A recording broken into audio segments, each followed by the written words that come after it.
I hear those rich people in Berserk can pay a handsome... Hey, Velma, I got your caffeinoid pills. You're a lifesaver. Hope Abigail didn't give you a hard time. Just the usual. Any word on Braxton? Nothing. Don't know how much longer I can cover for him either. Give me those pills, will you? Here you go. You know, you might consider a real night's sleep instead. Velma's not so bad, long as you avoid her when she's stressed. Look, you can tell Catherine the new shipment will be ready when it's ready, all right? She's welcome to come up here and pack boxes herself if she's in such a hurry.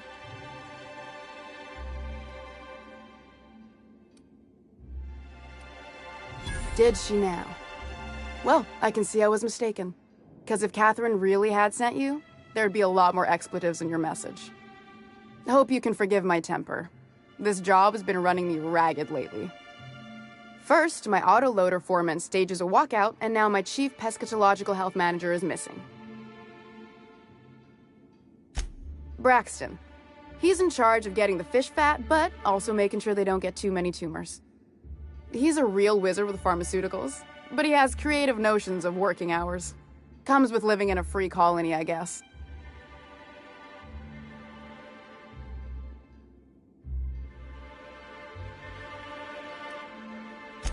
We're not keen on rules for rules' sake around here.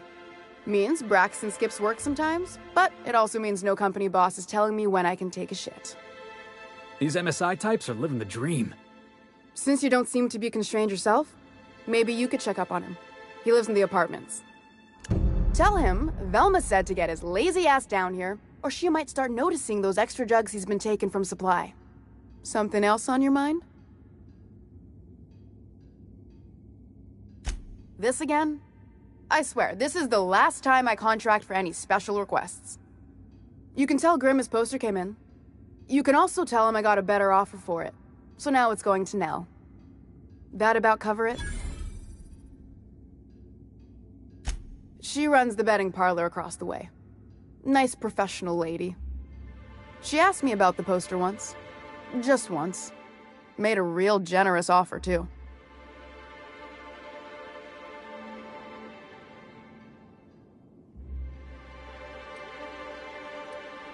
Damn right it is.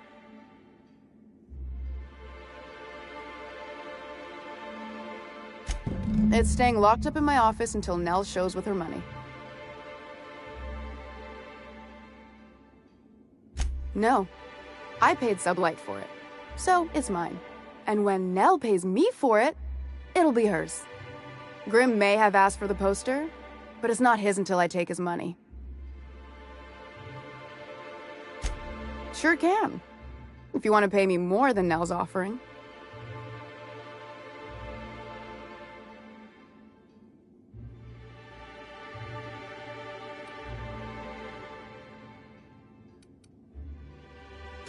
Fine by me.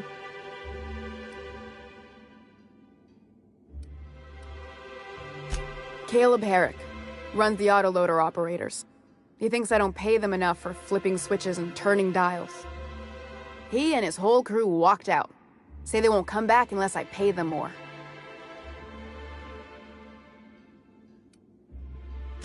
Because we've got a budget, all right? And in case you haven't noticed, MSI doesn't exactly have a lot of spare bits on hand.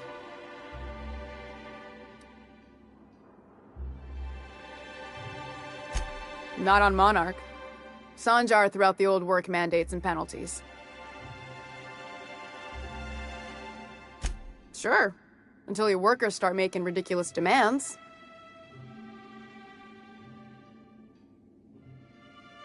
You mind slapping him around a little while you're at it?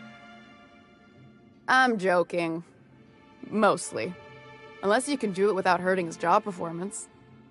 If you can find a way to get him back to work, I'll make it worth your while. Check the yacht club. He's usually there.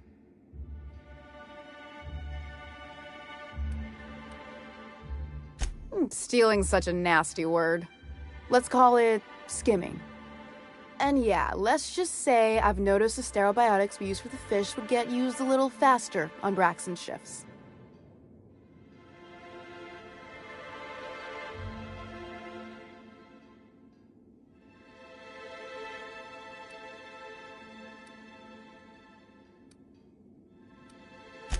We're not like those corporate towns where you get fined for sleeping on the wrong side of the bed.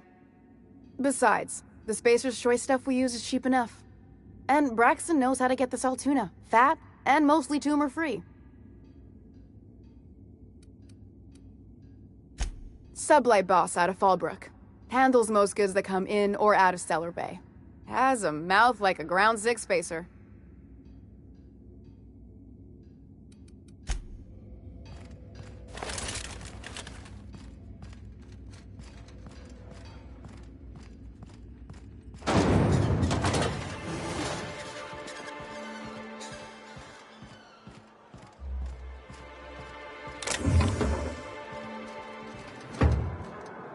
Easy does it.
Ooh, you're the new face. Wow, you must be up on all the latest Tossball games.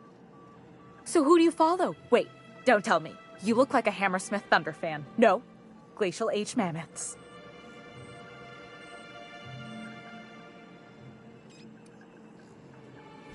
Darlings? Seriously? I mean, yeah, you're looking at the Darlings' newest recruit. Boss is a shoo-in for Rookie of the Quarter. I'd heard they'd gotten a new hacker. Is that why everyone's making such a fuss about you? But what are you doing on Monarch?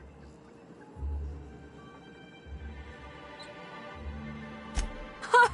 Maybe we're not so isolated as I thought. You get to listen to games all day? Stellar Bay really is a paradise. It's pretty swell, but it's a whole lot better with company. Say, I don't think I've seen you before, and I'd remember that face. I'll try not to be a stranger then. Name's Felix, by the way. Look at me, getting carried away again. So, what can I do for you? Signed by the Black Hole himself. There's no way I could pass that up. Why, did you want to see it? I don't have it yet. I'm waiting on a few customers to pay up before I can give Velma the bits.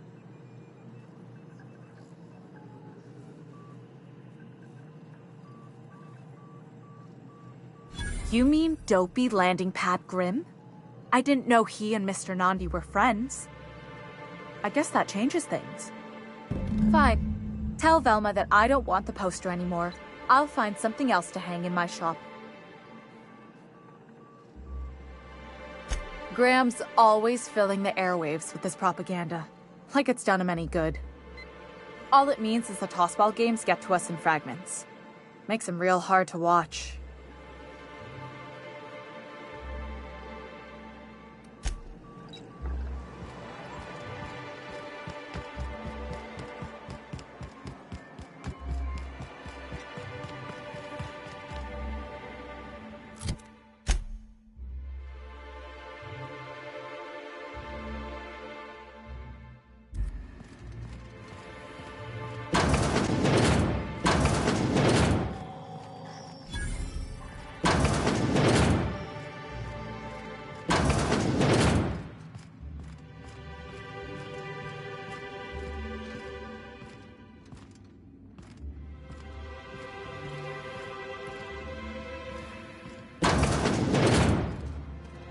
Moving.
Heading back.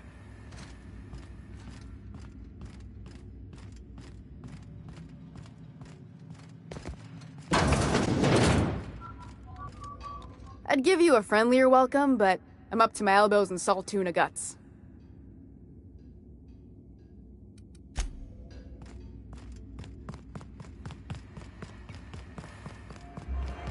Velma seen out of sorts to you?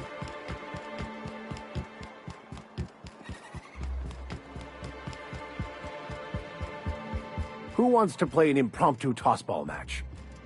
No one? Yeah?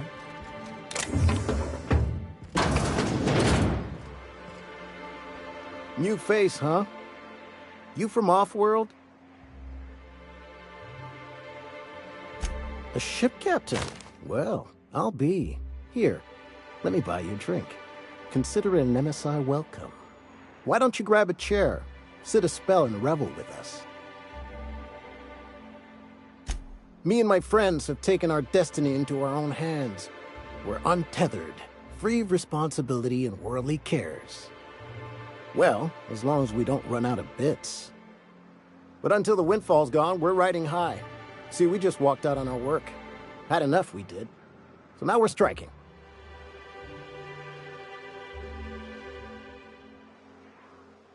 It ain't any one thing but the sum of it all, having to work longer shifts for less bits. And the wages we do earn don't cover as much as they used to. Our supervisor, Velma, goes on and on about quarterly profits and meeting quotas. But that ain't what Sanjar promised us. Velma refuses to negotiate, so we're refusing to work. We won't go back until she agrees to pay us fair and proper. Us on Monarch, we're free from the board, you know? We have the right to lobby for better hours and pay. Sure thing. What did you want to discuss?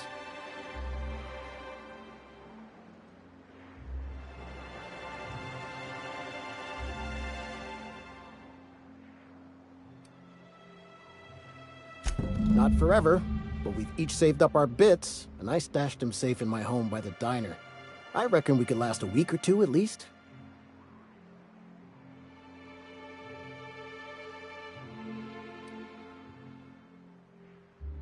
If I knew that, I'd have tried it. Talking reasonably got me nowhere. Maybe you'll fare better. The others wanted to blackmail her, but we're above that. Besides, them are just rumors. We got no proof they're true. I would never endorse such an untoward tactic, you know, but, well, there's rumors that Velma's taking a cut off the profits. So far, it's just gossip, you know, but if there was any proof to be had, it'd be in the Salt Tuna warehouse, I reckon.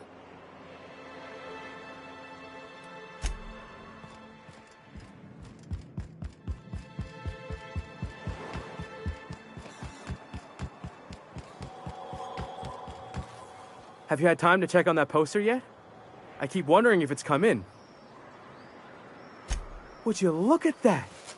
The Rizzo's logo is nice and bright, and you can still smell the ink on Mr. Holcomb's signature. I can't thank you enough. Still, you can have the bits I was going to spend at the bar this week. And you know what? Take my old tossball blocker too. Never get the chance to use it these days.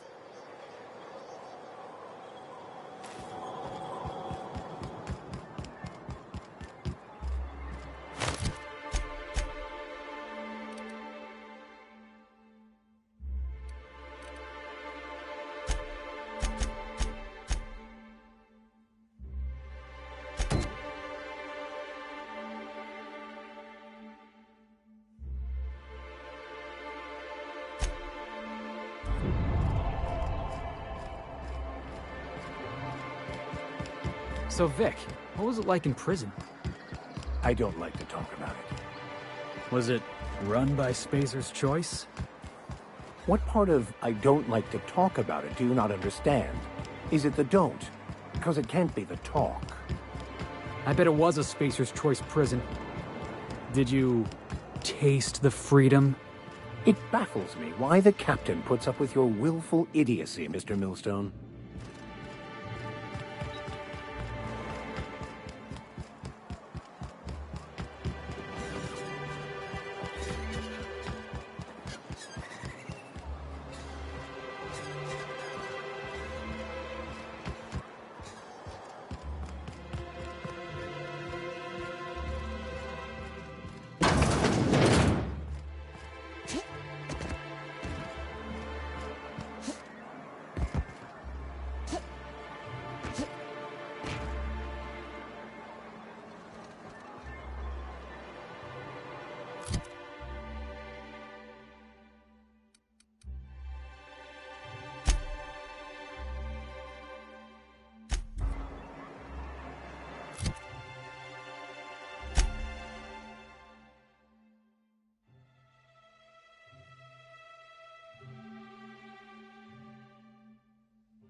I'd give you a friendlier welcome, but I'm up to my elbows in salt tuna guts.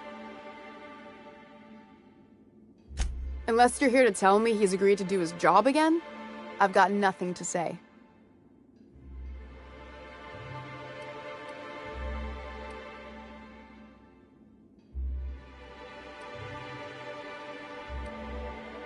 Tell him to complain to Catherine in Fallbrook, not me.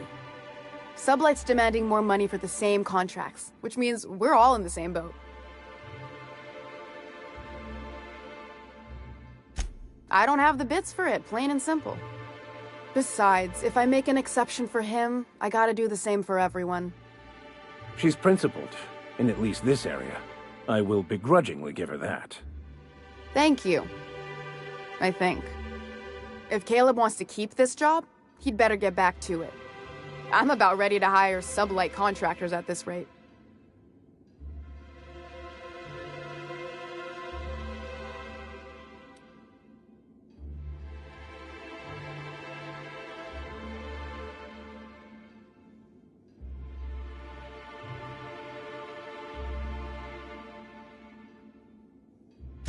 Maybe so, but I bet you Caleb runs out of bits first.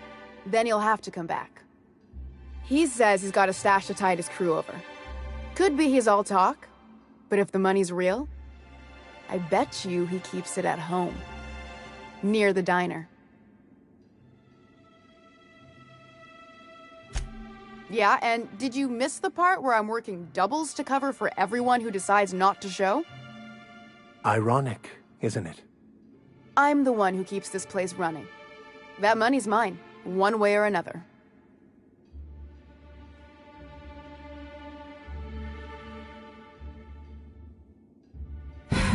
Fine. Tell Caleb he and his team can have their raise, but I need them back here immediately. Something else on your mind?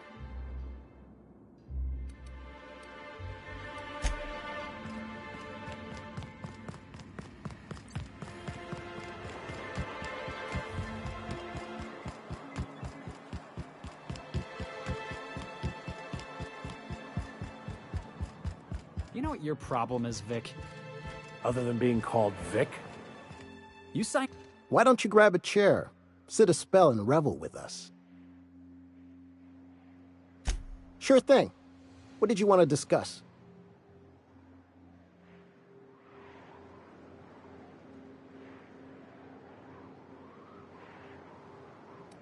How'd you manage that? Wait, never mind. If I question it, it'll turn out not to be true. Besides, I never follow how you got Velma to part ways with a bit card of her own accord. Here, take this as compensation. It ain't a lot, but I hope it shows how much we appreciate all you've done. Now me and my friends here better get back to work before Velma blows a fuse.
Murder? Hey, is this the part where we go hunting for clues? What a gruesome way to die.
Whatever you do, don't mention Tossball to Isaac.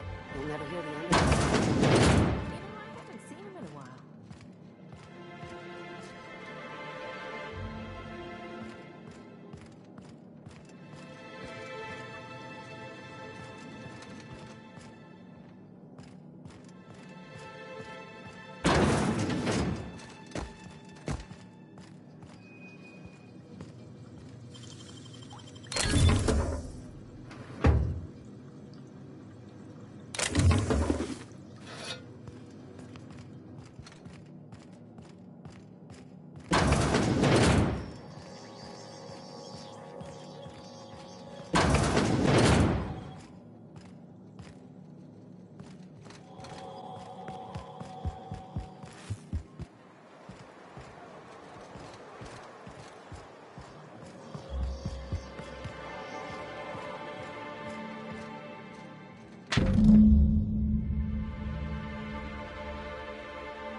You startled me. Don't sneak up on a person like that, huh?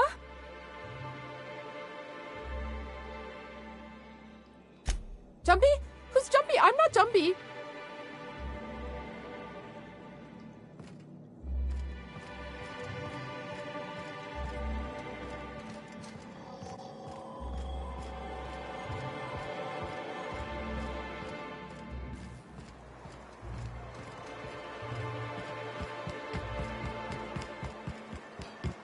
All I'm saying, son, is you'll generate more force with the proper grip. It's more like this, not like that. No offense, Max, but I think I know my way around the tossball stick. I got my own set of highly specialized skull-cracking techniques.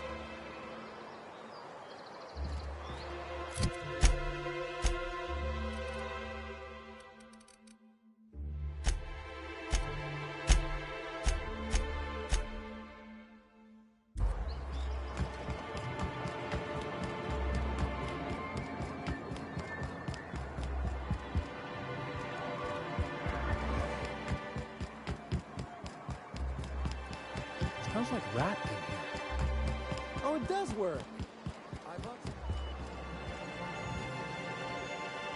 Here to catch a game? I'm afraid the transmission's still pretty bad. What can I do for you?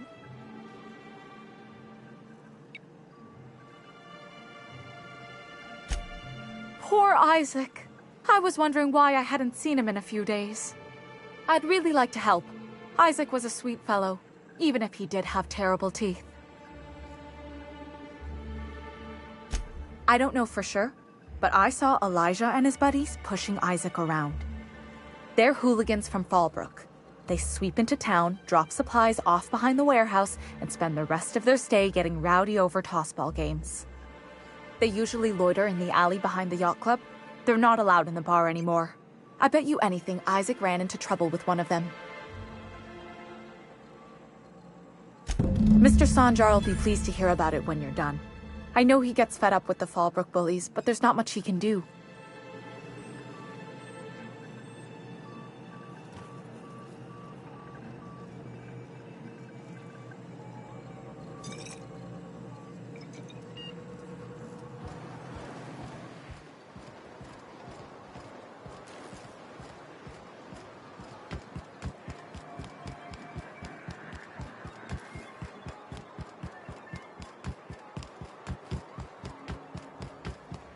What are the chances of all the times and places we could have been born? Yeah. We're here, light years from Earth, going about our lives. Every time, workers earn their meals. What are you talking about?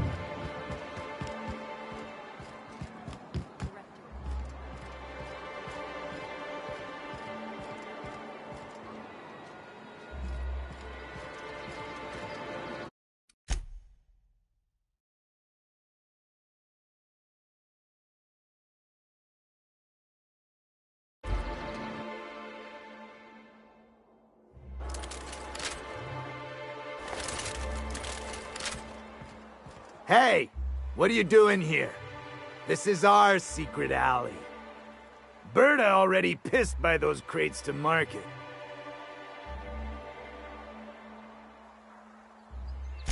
Listen, that purple-toothed twerp had it coming. Not that anyone has proof. And not that it's any of your business.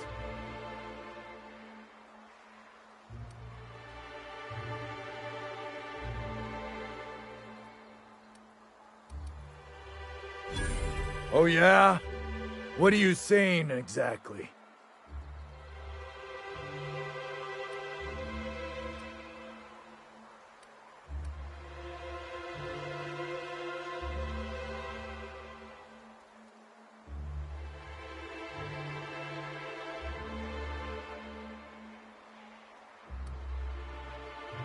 Oh, good. That's the last of them.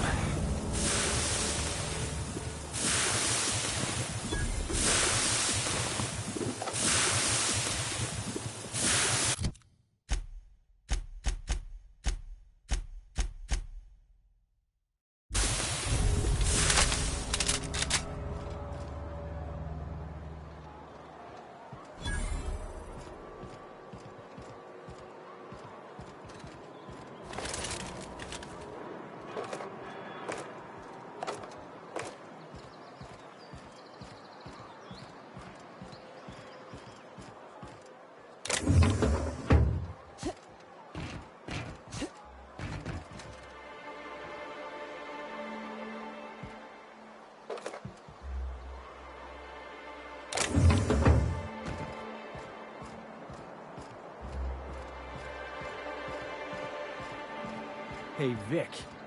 Got a good one for you. I assure you, I am jittery with anticipation. Could the Grand Architect make a Borst pocket so big even he couldn't eat it? Son, the existence of the Grand Architect as a personal and real deity is a fundamental misunderstanding of OSI theology. The Architect is largely metaphorical. You understand? Uh-huh. Keep talking, Vic. I know when I got you beat.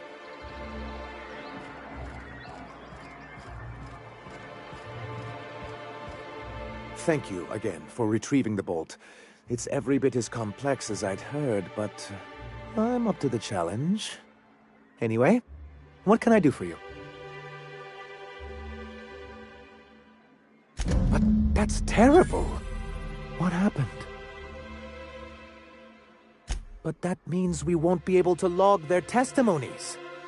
If there's one thing I've been hoping to re-establish in Stellar Bay, it's proper documentation for legal matters.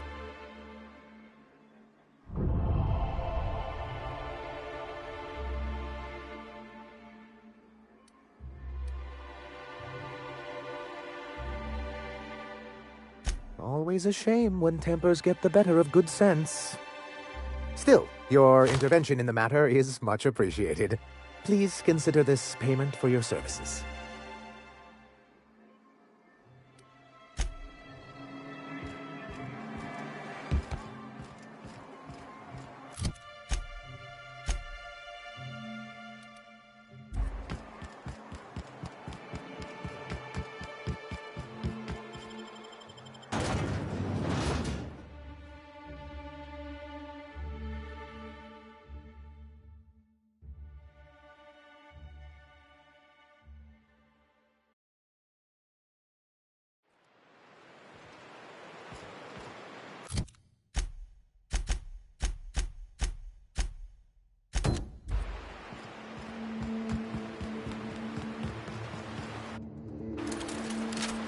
You were much for tossball, Max. I see I've graduated from Vic to Max. Wonderful. Well, with being a church man, don't it take the fun out of tossball if the winner is predetermined by the law? The only thing that takes the fun out of tossball is the Chosen's new fool of a coach. Are we actually agreeing on something? I think we are. Are these real ruins? Huh. It's just... Heads up, boss! Show them how it's done!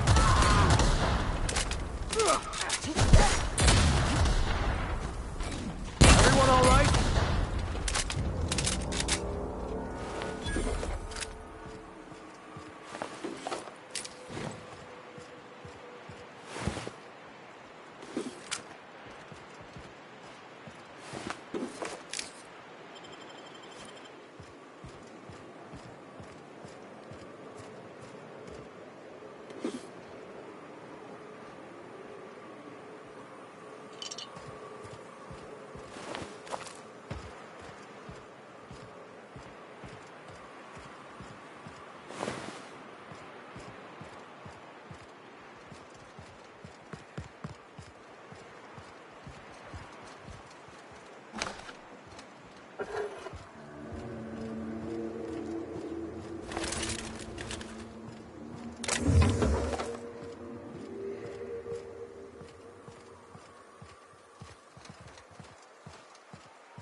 A visitor?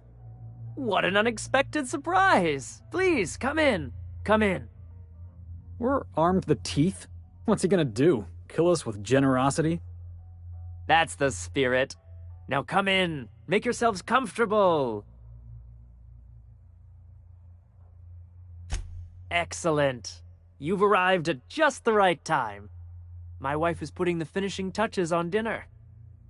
Please, make yourself at home until it's ready. I think I just lost my appetite. You must be famished. So are we, my friend, but one can't rush a fine meal. Is it sticking again? I'm afraid nothing out here works the way it used to.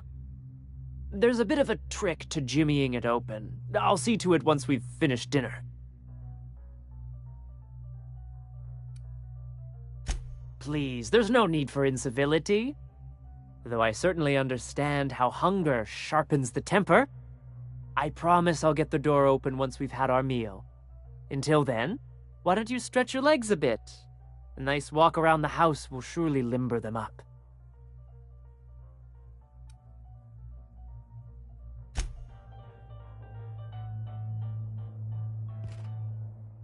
Oh, hello there. You come for dinner?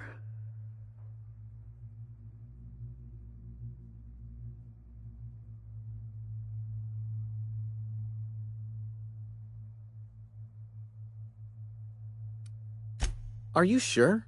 Because someone came for dinner yesterday. Or a week ago. Wasn't that you? Maybe not. It just gets hard to remember things. I recall moments, feelings, but the details slip. Other times it's like there's fog. Sorry, have we talked about this before?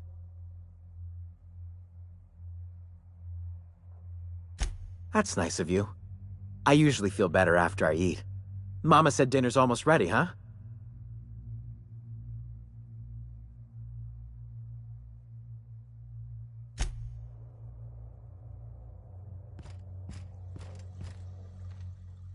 What a pleasant surprise.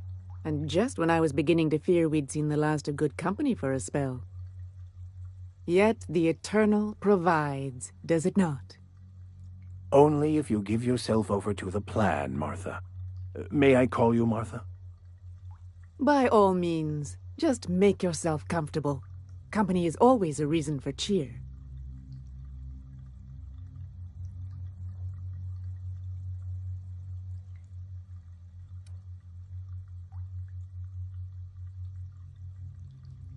The Eternal does not desire that we huddle and hide, crowded in by walls.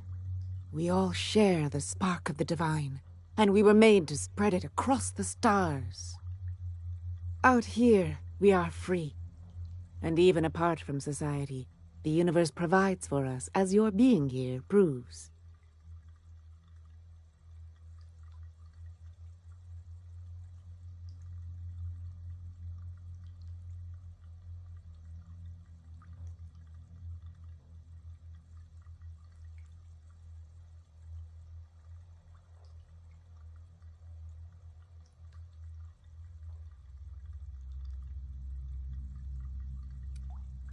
Just that your presence here is a gift to us, and one that we don't take for granted.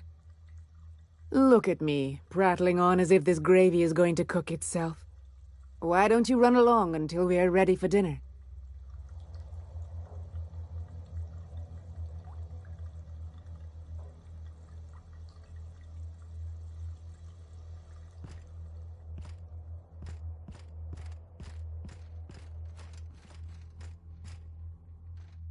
Oh, hi there. Did you come to bring us more of those rocket candies? You know, the ones that come in a bottle with a rocket ship on the front. They don't taste very good, but they make me feel so nice. Hungry, too.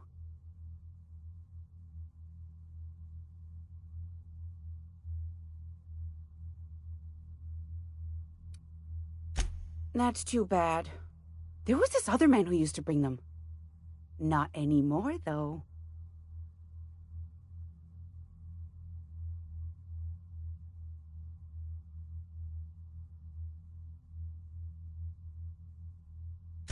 Mama and Papa said he came from the city. When we got sick one time, he brought those candies to make us well again. And they worked. Now we feel better than ever. Mama says they're a gift from the Eternal. Mama and Papa said he came from the city. When we got sick one time, he brought those candies to make us well again. And they worked. Now we feel better than ever. Mama says they're a gift from the Eternal. He said they were making us sick. Mom and Papa got real mad at him for that. They went to have a talk with him. Afterwards, they said he wasn't coming back again.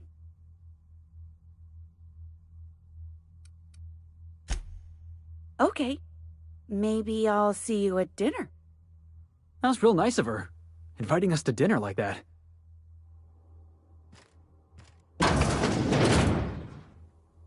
Yes, I'll step lively.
Coming over to you.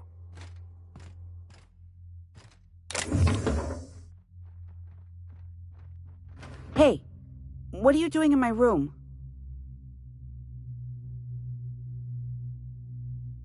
Liar! You're trying to steal the last of my rocket candies, aren't you? The ones that come in a bottle with a rocket ship on it. Like the other man used to bring.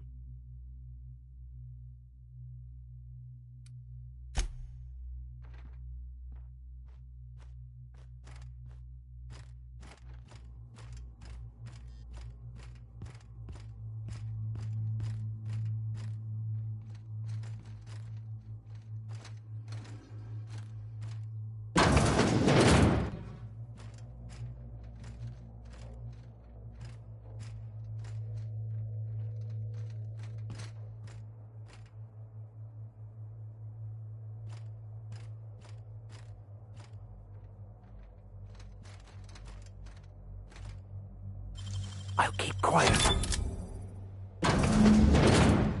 Yeah, I'm definitely gonna have nightmares about this. It is unnatural, an affront to the grand plan.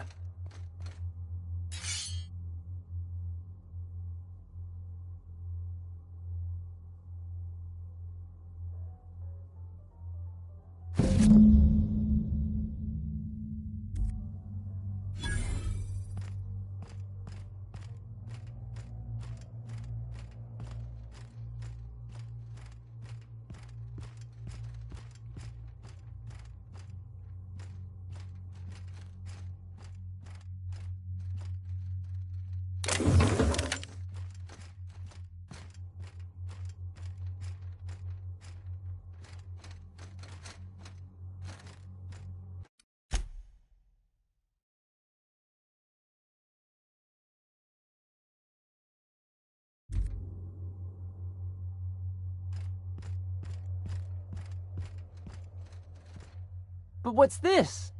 You're tracking blood into the kitchen. Oh dear. You've been nosy, haven't you?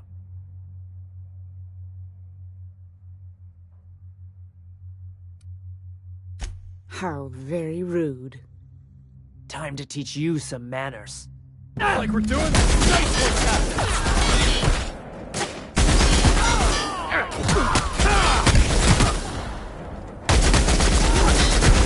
Dust to dust. Or in this case, bloody bones to bloody bones.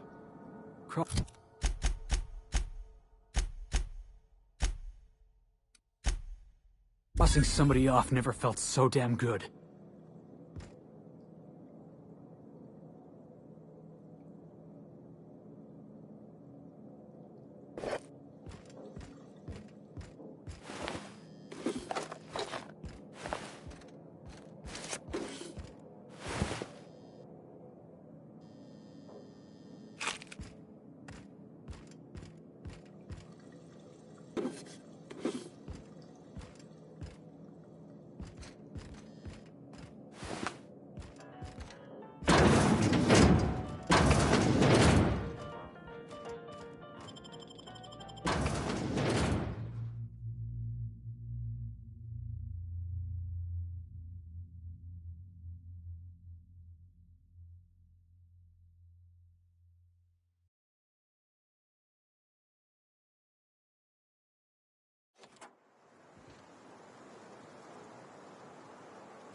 I wonder what secrets these ruins contain.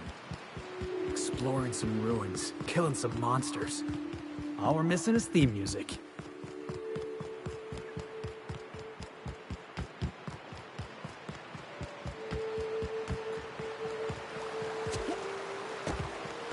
You know, Vic, you're starchier than a Spectrum potato, but you got a mean left hook, and I respect that.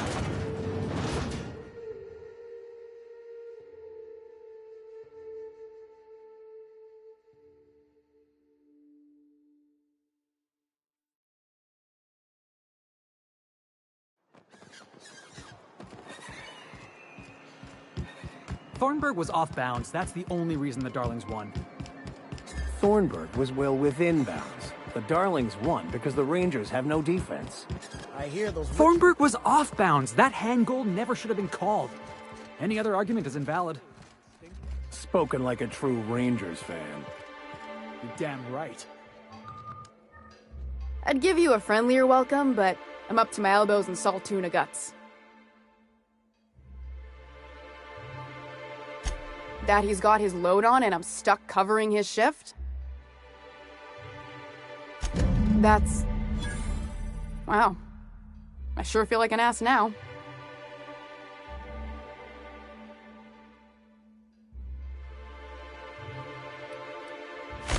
Ease up. I'm running on a chronic shortage of sleep here. Still, it's good to know what happened to him. And that I ought to start looking for a replacement. Something else on your mind?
Get your schooling, Max? Nowhere special, Mr. Millstone. An OSI seminary, same as my peers. They teach you science there? You know, test tubes, formulas, all that stuff. There is more to science than test tubes and lab coats. And the study of science is a life... Heads up! Here we go! Nobody messes with you, boss!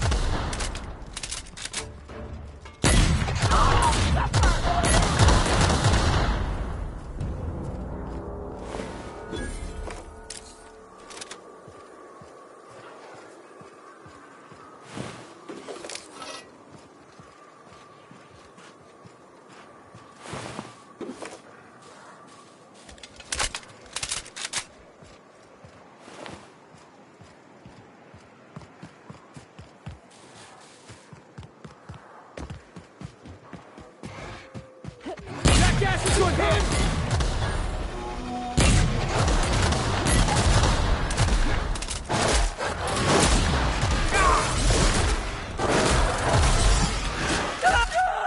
My leg!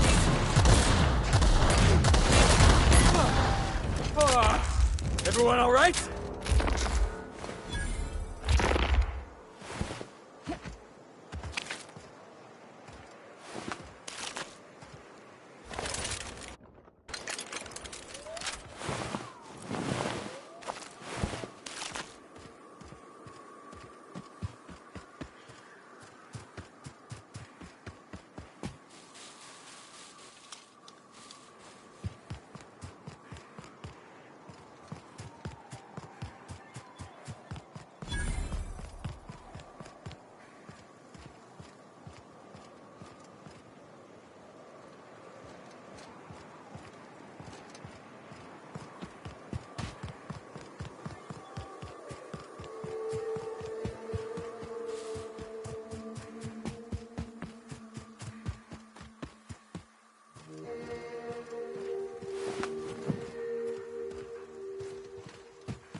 we're destined to prevail.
That was fun!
coming real close to eating me.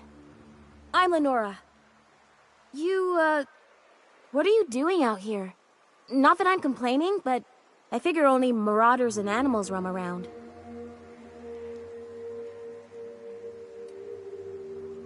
Oh, well, okay.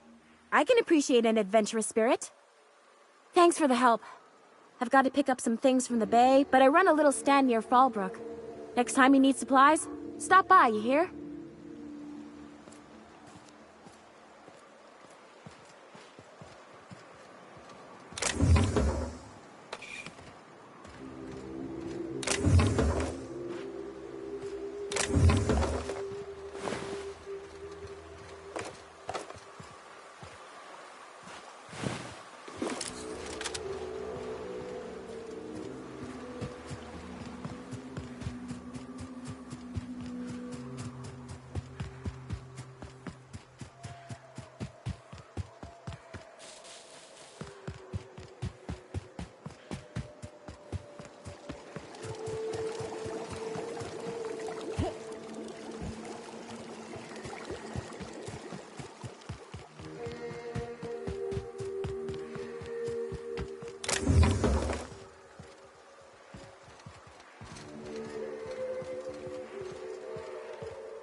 Incoming!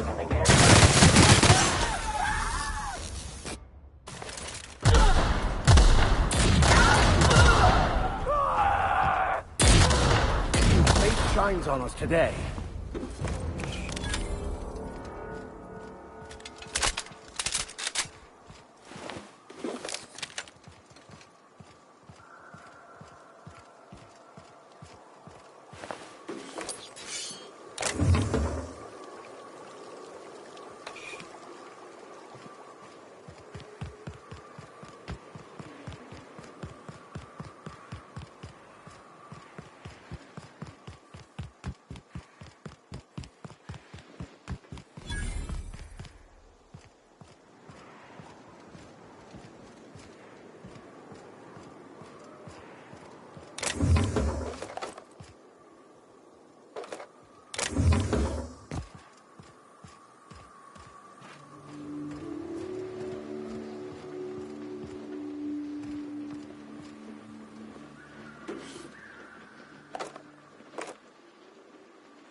Well, hello, and welcome to the home of the Iconoclasts.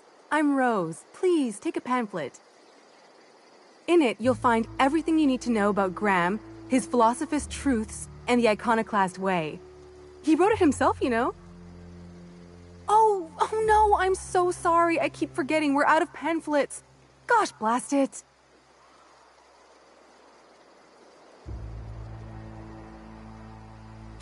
Why, we're the only free people in Halcyon. No corporations, no shackles, no problems.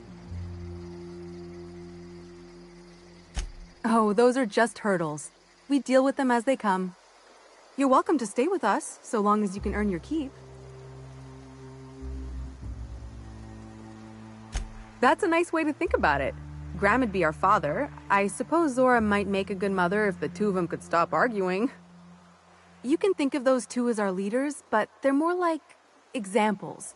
We all ought to be more like them. Why, he's our founder. Graham taught us about philosophism. Through him, we came to the eternal truth. I'm glad you're asking, by the way. I hope you'll consider staying. Well, she's been with us since the beginning. I think she was our sawbones back then, but now she's more like our commander.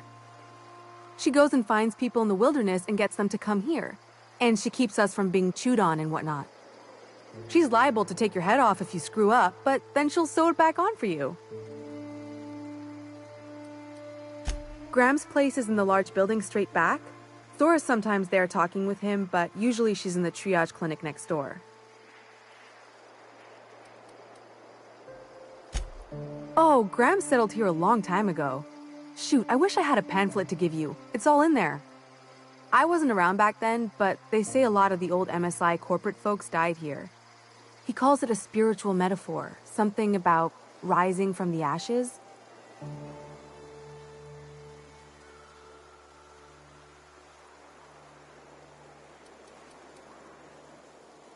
The new boy! Yes, he's quite clever. He took to our teachings very quickly. Last I saw him, he was headed into one of the buildings up the hill.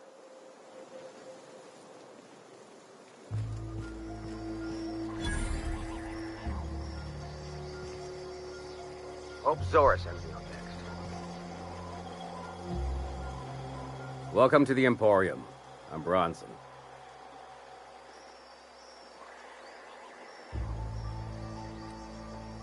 It ain't really a store. Think of me more like a quartermaster, and a chef, and a handyman, and whatever else we need. We gotta eat. Eating means hunting. Hunting means armaments. We used to let people take what they will, but then some idiot shot some other idiot over cards. So Zora set up a system. You fuck up, you don't get to buy gear. You play nice, you do. Yeah, plenty. If you're the type to fix a thing or two, I've got a couple reports I need to follow up on. The pipes up on Milton's house burst. Someone needs to shut them off. Then there are the cables outside the bar. A sprat chewed through them, and now they're spitting lightning. Then there's the old guardhouse, outside town on the way to the old Bayside Terrace. Someone needs to reset the comms breaker there. That's one way to look at it. Another is, those are the only things in this whole fucking town that are broke. Maybe we appreciate that. I ought to tell you, most of these systems are routed through one of our terminals. You might be able to handle some of them remotely if you know your way around a computer. We sent Milton out to check on the comms tower a while ago. He ain't heard back. I'd wager he got 8. Up the hill. It's right on the cliff's edge.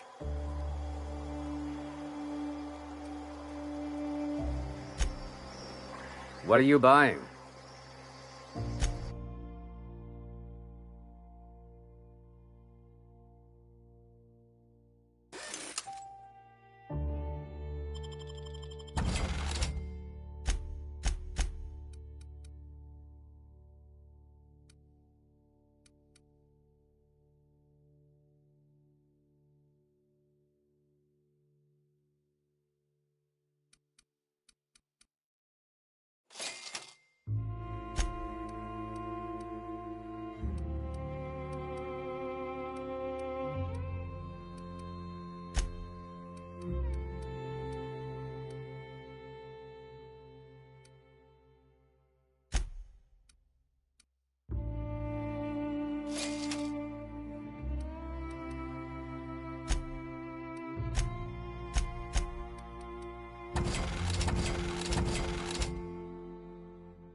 infamous Amber Heights.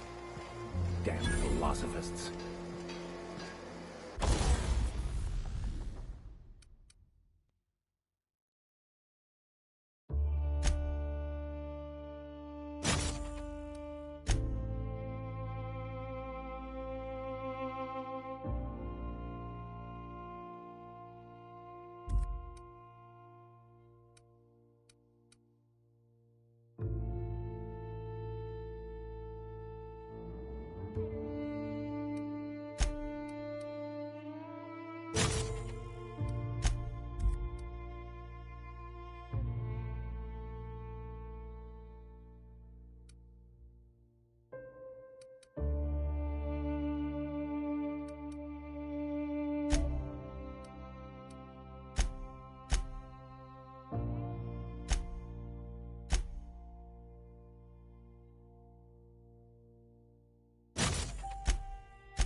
Trash cube. Yeah, look at him. He just keeps making them. Fucking weird, Carl. I don't think he can hear you. He's in the zone. The trash cube zone. You gotta admit, they're convenient. Fit together real nice. Trash is trash. I don't care what shape it's in. I guess.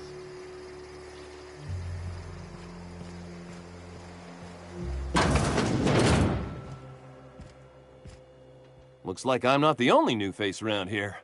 What do I call you, stranger? Welcome to Amber Heights, Captain. Call me Tucker. You here to join the Iconoclasts? Help us free this world?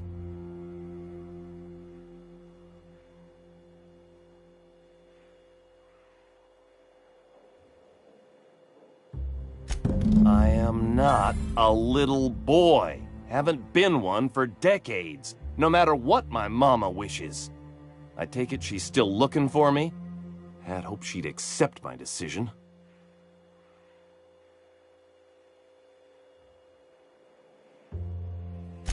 According to her, stepping foot outside of the house in broad daylight is too dangerous.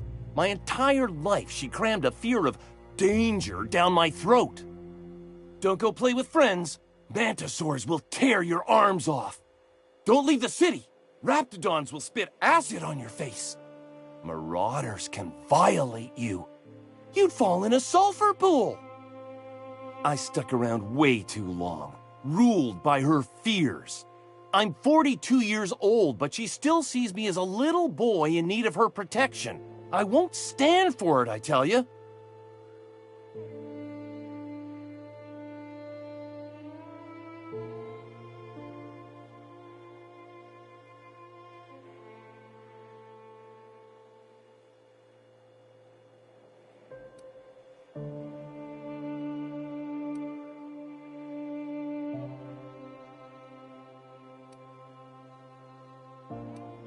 Stars, I don't know. My mama's a stubborn woman. She won't quit until I'm dead. That can be arranged. You know, that might just work. You go back and tell her you found my body beside the road, all mangled and tore up. If she believes me dead, she won't look for me no more.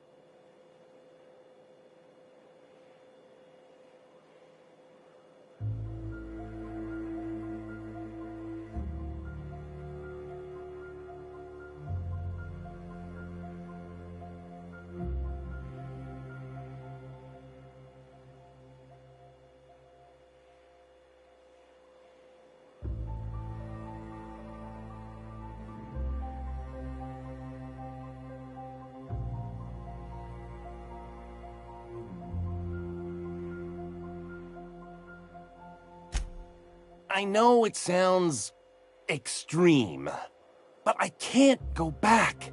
I just can't. This is the only way I can think of to be free.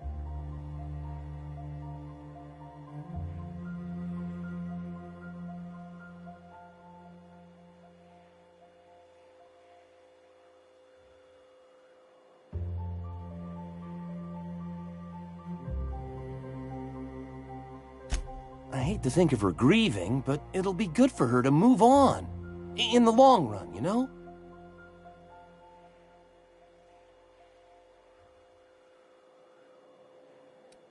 I'm plain out of ideas then, Captain. I won't go back, and I can't think of a better way to get my mama to stop searching for me.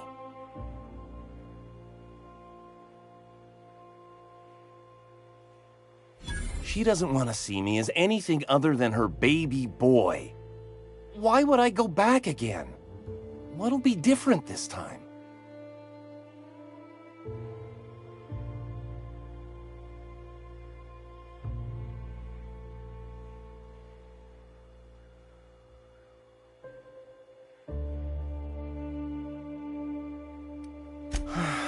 You're right. I can do this. I just need to stand my ground and make her see she can't control me anymore. No one can.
All I'm saying is it ain't worth it.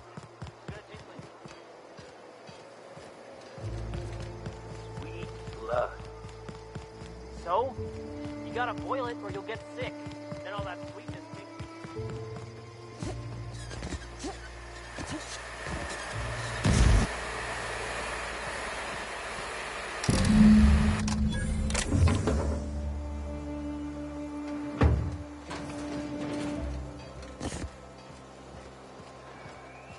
Damned philosophists.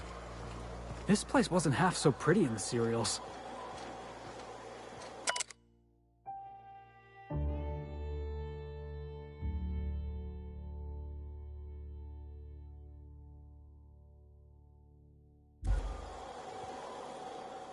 What are you buying? I'll be damned. Thanks for doing that. Here. Zora sets aside a bit or two for people who help out. Before you ask, no, it ain't pay. Just being generous to folks who do a good turn.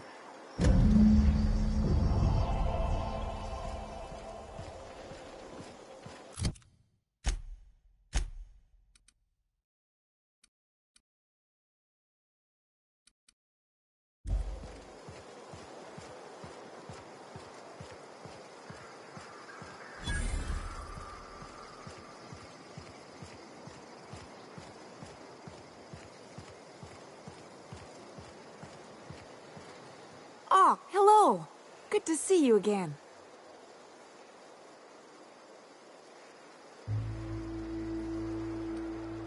Well, on the way back, I twisted something in my leg, foot area. Where does my foot end and my leg begin? Wherever that is, it hurts. So, no runs for me for a little while. Time to kick back and relax.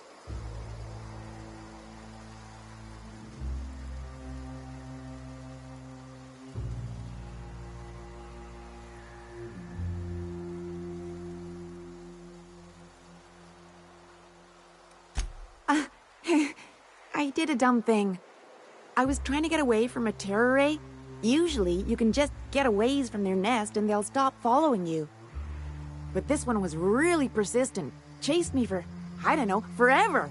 Scratched me up butt good. I barely got away. Then I tripped over a void damn rock. A rock! Not even a slippery one. There's your iconoclast theory of chaos in action. Mister, I don't know what chaos is, but rocks ain't got theories. They're rocks. Till it stops hurting, I guess. Zora says I'll be fine in a month or so.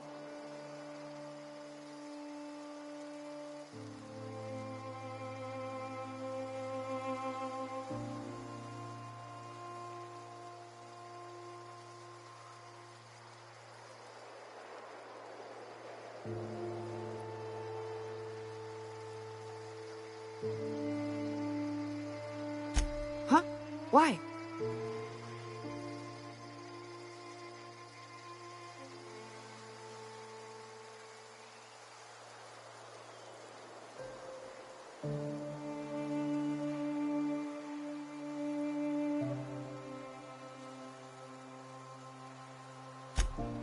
Oh, ha! You're funny.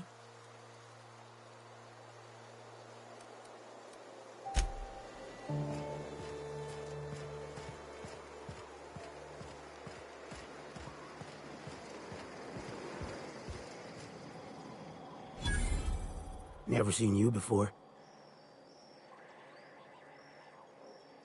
Take my advice.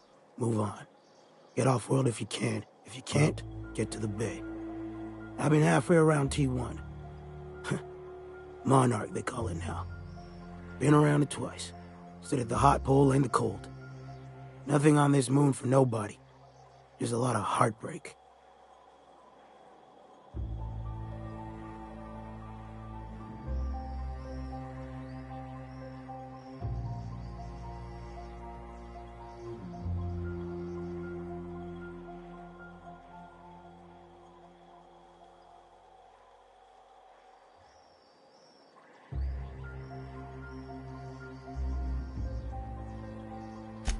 Pretty simple, kid.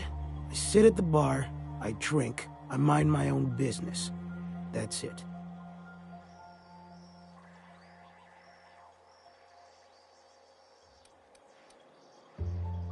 Kid, I ain't got but half a liver left. And what's there don't work so good, and I could still drink you under the table. Look, you wanna buy the drinks, I'll do my bit to keep you entertained. Just don't ask me to dance.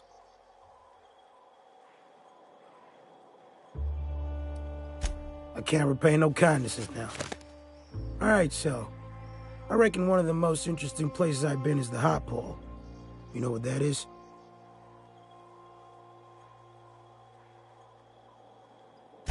Exactly. This moon ain't big enough to rotate. It's locked.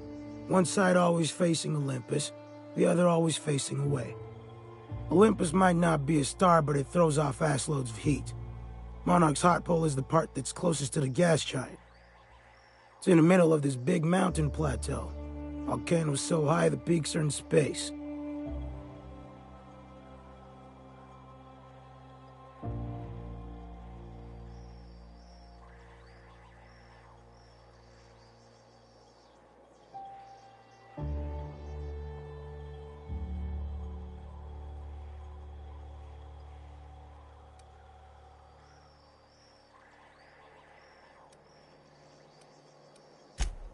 O2 breathers. The heat from Olympus is worse, though. Close your eyes, you can see rays bursting through your eyeballs. Little streaks of light. The funny thing is, then in the middle there's just smooth rock. Circular-like. All the dust blown away. Pale gray with hair-fine cracks all over. I don't know what I was thinking.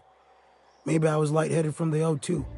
But I felt like I had to take off the breather for a moment, put my ear to the ground.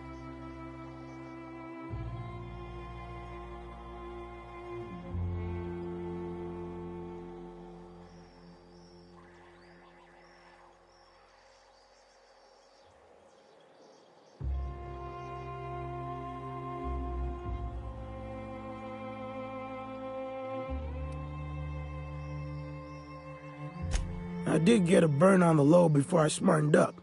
Put a towel under me. It was at the edge of hearing. Deep down. Far off. Irregular. Tap, tap, tap. Tap, tap. Tap, tap, tap. The sound of a bird pecking out of a shell.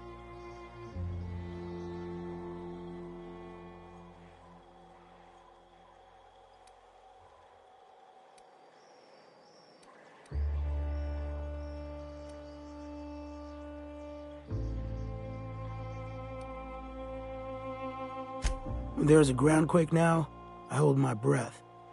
Because I don't know if it's Olympus squeezing us for gravity, or wings getting stretched.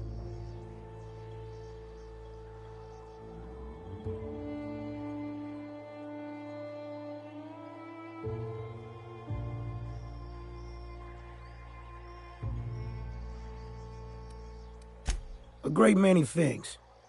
I'll tell you what, you want to listen to an old man ramble? Might be a job in it for you.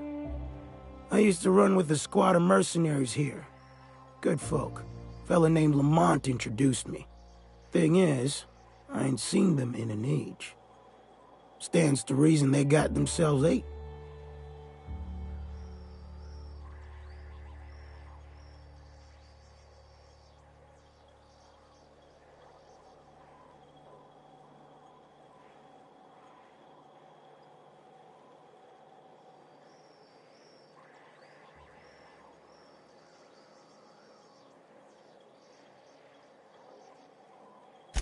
Mostly we protect the folk from the beasts here.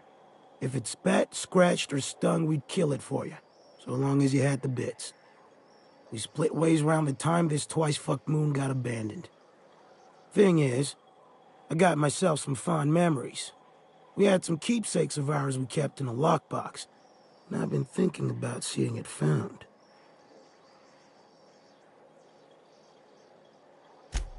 Thereabouts. I'll be glad for it, but I ain't stupid.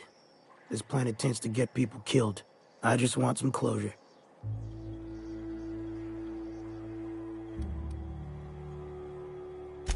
Getting on in years, kid. Legs ain't working like they used to. Sulfur burns a little too long in the lungs. This joint's looking like my last home.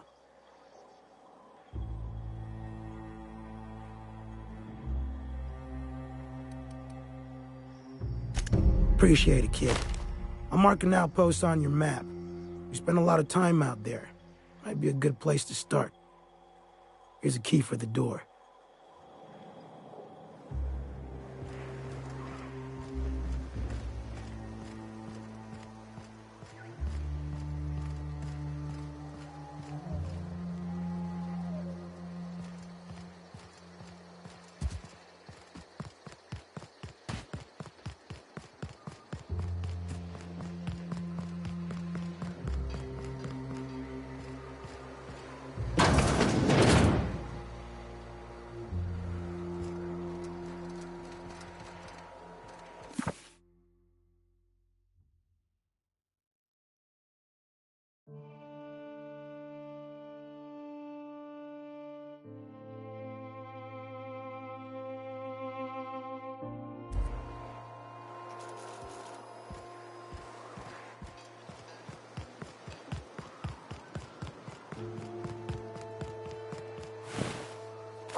These kills recently? No good meat on any of them. right. How many good folk we gonna lose to her missions? That's just the way of it. We gotta earn our keep out here. That don't mean we ought to be following her into the jaws of a mantiqueen. You'd rather sit on your thumbs and starve? No, all I'm saying is she gotta be more careful throwing away lives like that.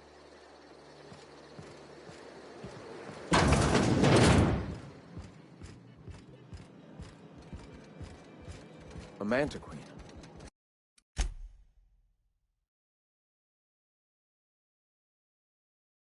Yeah, we felled it, mind. But we lost 2 runners and 5 gun hands. A total failure, then. So much for the ruins. And hell only knows where the Vanoys are. They never showed. I'm sure they're... let's talk later. It seems we have company.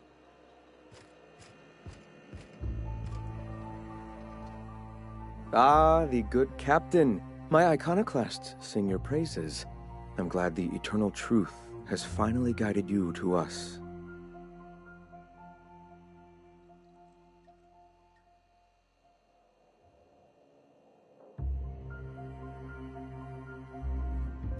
Shed the trappings of a materialistic life, Captain.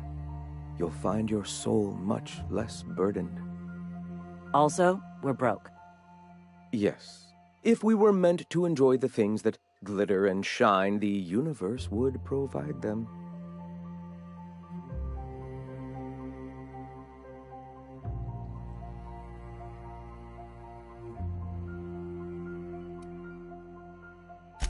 Most of Halcyon isn't up Sulphur Creek.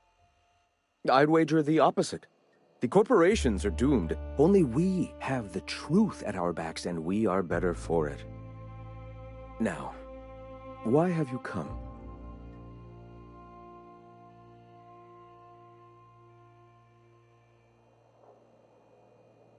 A great many things, in fact. We could always use a hand rounding up supplies. Or... Now here's an idea. There's an old printing press I've been trying to get up and running.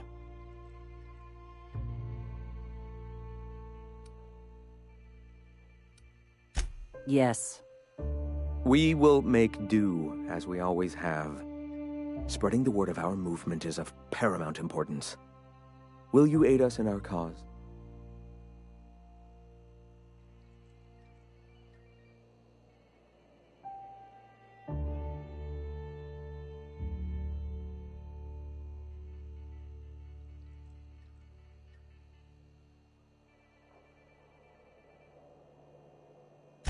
Wonderful. I requisitioned replacement rollers for it some time ago. Huxley should have delivered them yesterday. Speaking of which, where is Huxley? You bought rollers? You haven't even cleared the wraps out yet. What are you doing wasting bits on... Forget it. Huxley's still recovering. She won't be up for a run for a while yet. It seems we're out a runner. If you intend to help our cause, I'll ask you to meet our MSI supplier in her stead.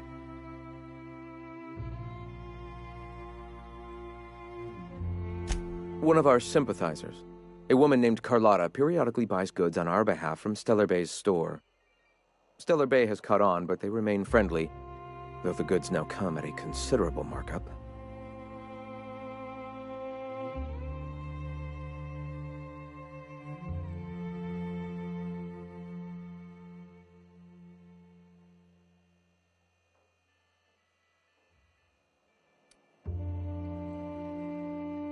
She meets us in the ruins of Bayside Terrace. From our compound, follow the road north.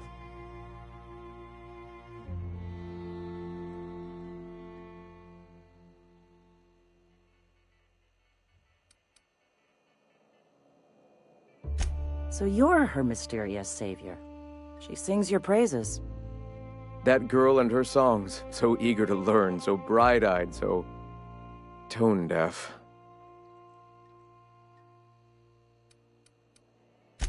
Wonderful. While you're at it, I wonder if Carlotta still has those high-capacity cartridges? Grab a few, will you? There should be some funds left over from the last shipment. We can use them to copy and modify radio serials. Yes, not just magazines, but their precious dramas. Unbelievable. I hope I don't have to tell you this, but if there is extra money, would you mind buying I don't know, food and medicine? Graham, if you need me, I'll be in triage. Ah, hello. You're still alive. All right. I heard about you. You're trying to change the colony, right? Transform the soul and character of Halcyon. Right you are, my boy. Soon every man, woman, and child will experience their own spiritual awakening under my guidance. The Iconoclasts are free folk. We live under our rules, motivated by our own beliefs, all petals on the same flower of enlightenment. Meanwhile, the board strangles the will of its workers.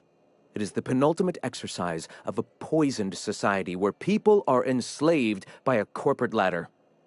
We seek to replace their way of life with ours. Philosophism is the key to unlocking their shackles.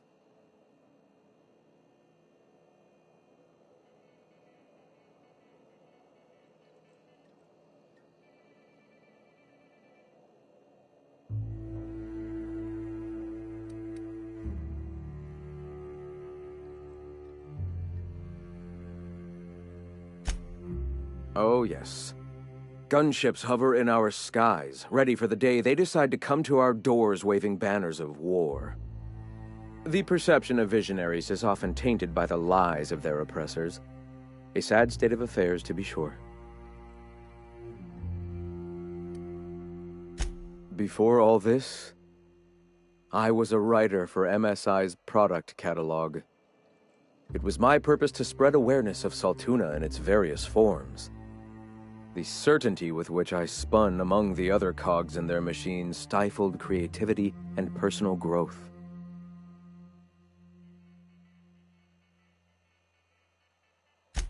That came much later, after Sanjar had taken over. As he drifted closer to the corporate regime, I drifted further from it. I'd known a little about philosophism on the fringes of society, and as I learned more, I found that I was already on the path without even knowing. The freedom it teaches is the same freedom that I desire.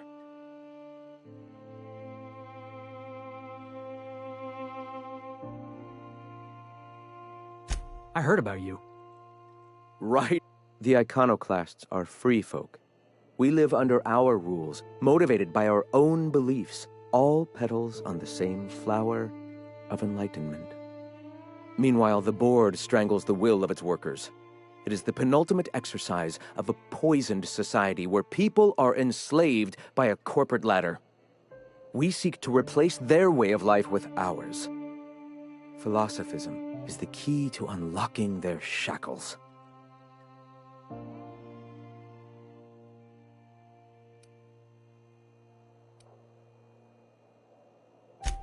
This is not anarchy. Society requires structure, Captain. It is just that the board's structure is killing the colony. Ours will not. Awakening is available to all whose minds are ready to accept it. What would you like to know? I would like to know what you think Bakonu meant when he wrote, "Your work is to discover the truth, and then with all your heart give yourself to it." Ah, how refreshing to have a scholar among us. Bakonu's text simply refers to our entire purpose, assisting the universe in realizing its own truth. Let it guide us as it will. It refers to giving oneself over to the plan. It is not some paean to an invisible creator in the sky.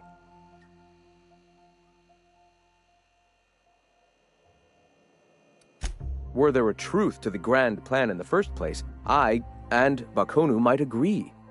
But what we see as divine purpose is just one facet of the universe figuring itself out. To quote, "As a child looking at the leg of an elephant, unable to view it whole, we mistake the tiny scope of our understanding as the unfathomably large purpose of the universe." You're not completely full of shit, I'll give you that. Even if you do twist things beyond recognition to suit your own beliefs. Let it go, Max. Mr. Bryant's got you beat.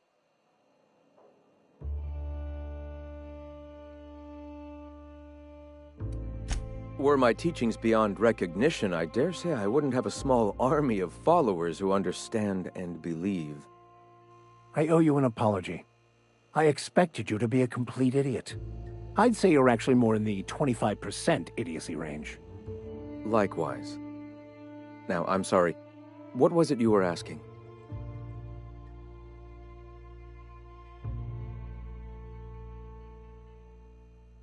Ah, the Eternal. We are all part of the consciousness of the cosmos. Each of us plays a tiny role in the universe's continual journey toward understanding itself. You and I, and the rats and the mantis swarms. Divinity is in us all, and the Eternal is that divinity.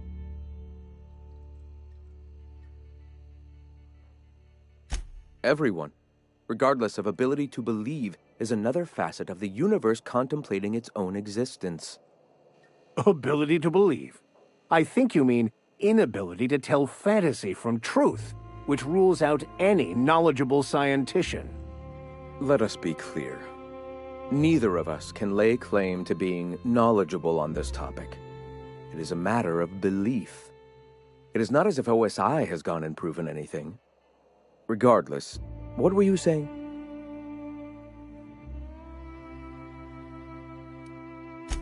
The point of no return.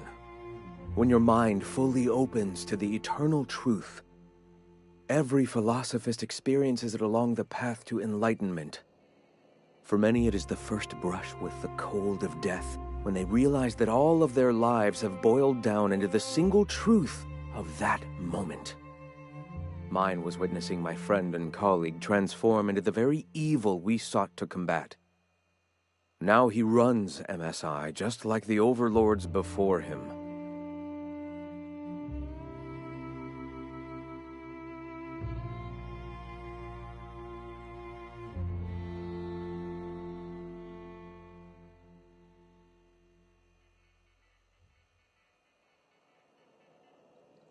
I suppose that's one way to look at it. Another is that misfortune often brings opportunity.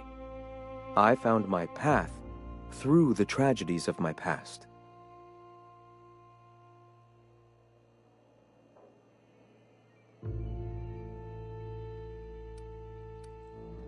Not in the sense of a single entity, fashioning the universe as a whittler fashions a flute.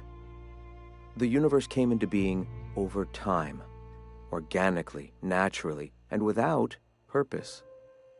In that sense, I suppose you could say that, in the interest of finding its purpose, the universe itself created all living things. The universe doesn't need to find its purpose. It is a mathematically perfect equation that gives mankind purpose. That we'd consider ourselves in any way capable of understanding the universe, much less an equation that drives it, is nothing but hubris.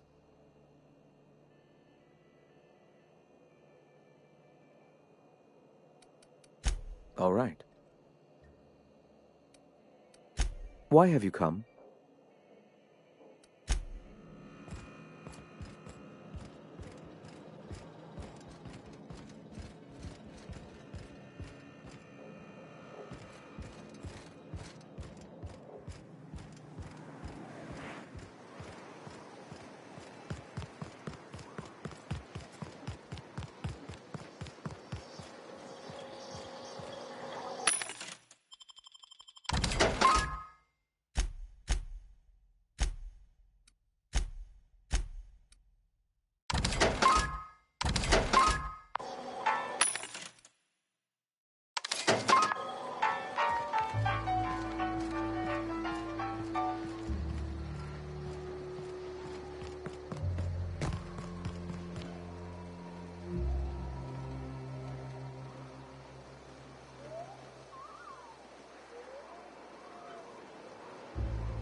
I am in no hurry myself.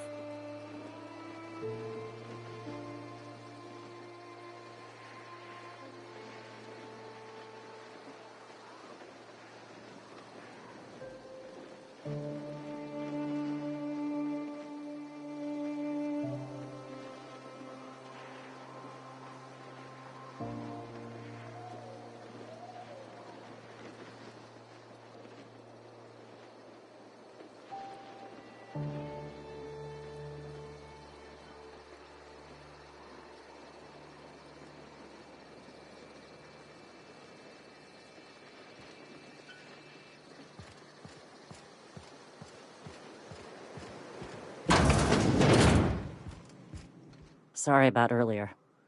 Graham and I don't always see eye to eye. Besides, we just got our asses kicked in the ruins.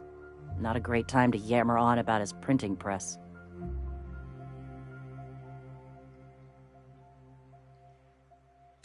Yeah, name's Zora. I've been patching up the Iconoclast since day one. Whenever Graham's lack of foresight gets someone hurt, I get them back on their feet. If I can.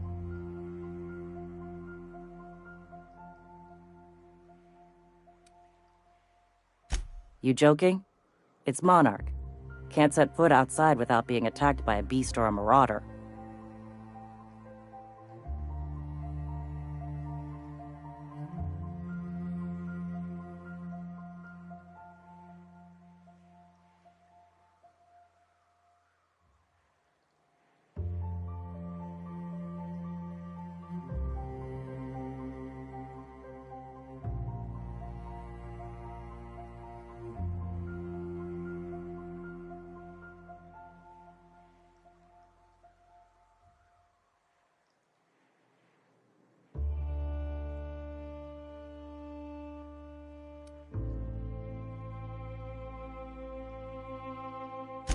Hey, you got some decency in you.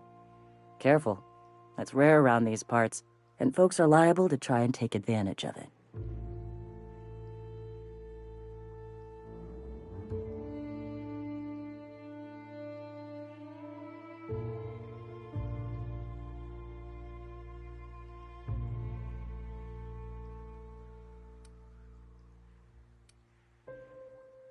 When he's being an idiot, sure. The Mantiqueen showed up out of nowhere, and I guess the gunfire attracted Raptidons. It was a damn bloodbath. Listen, unless this is urgent, I need to oversee the wounded.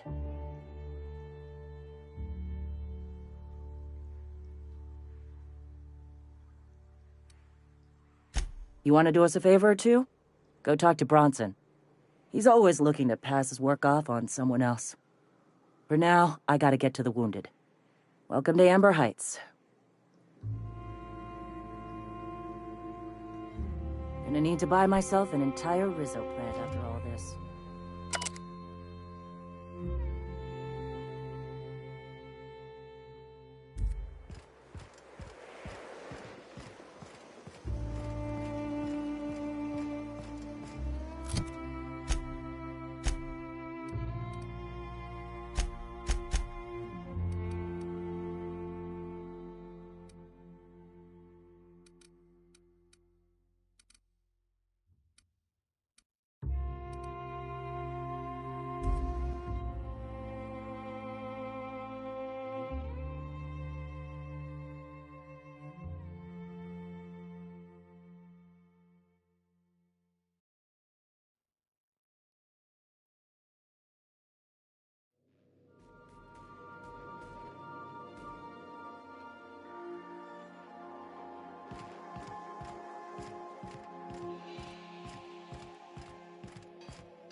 Young Millstone, you look pensive.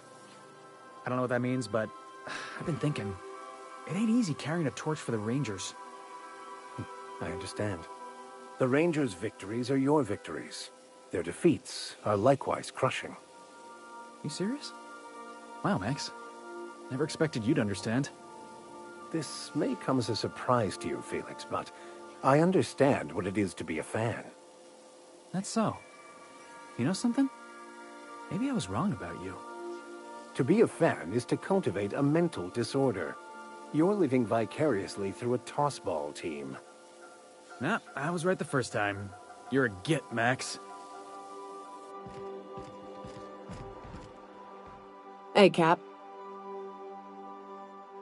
Parvati showed me how to properly grease the magazine release on one of my firearms. She's a smart one, you know. Opal was quiet in the same way. She'd hang back, out of sight, then all of a sudden pop in with a bit of wisdom out of nowhere. Shit. Look at me dredging up bygone days. Forget I said anything.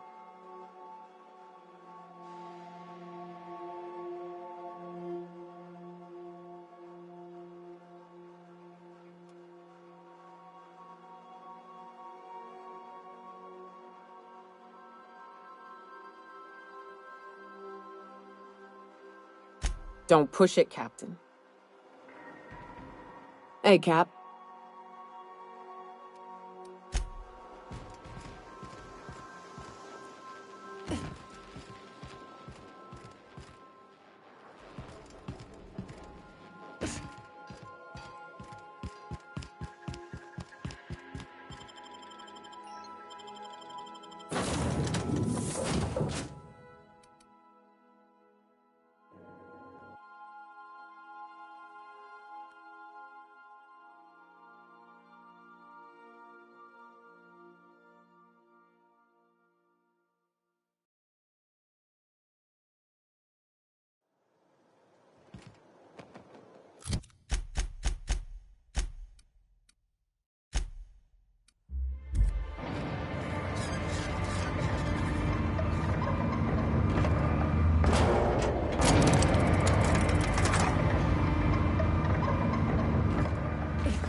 You know, Nyoka, between you and me, we know all there is to know about Monarch.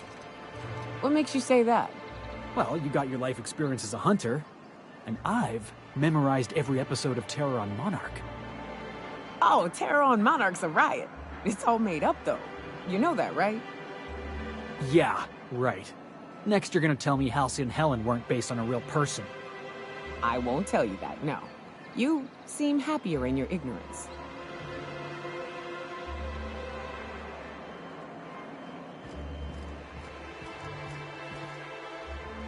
Oh, Captain, you did it! My little boy is back, safe and sound!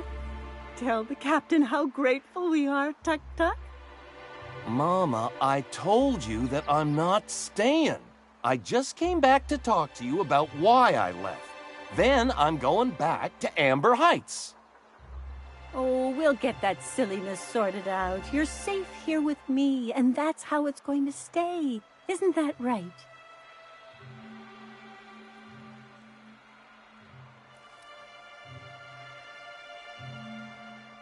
What a sour thing to say. My little boy will always need me. I'm his mama, you know. Mama, what I need is for you to listen to what I want for once. But that's between us. Now you promised the captain a reward, so settle up. Then you and me are gonna have a long talk. Here, kind stranger. This is every bit I've scrimped and scraped for years to save. But it's more than worth it to have my Tuk-Tuk home safe again.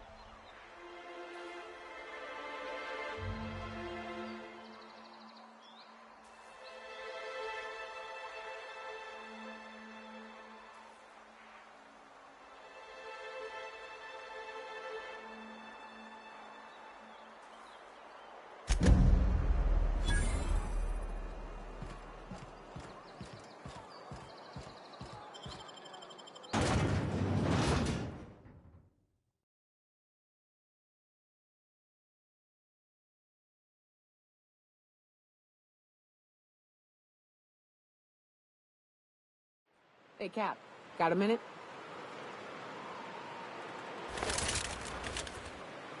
Hey, got a favor to ask you. Figure while we're out here in the wilderness anyhow, we might stop in on an old friend of mine. Preferably before we get to Hiram's. It's on the way, don't worry. You don't seem the type to run off and get yourself killed, and I could use the help.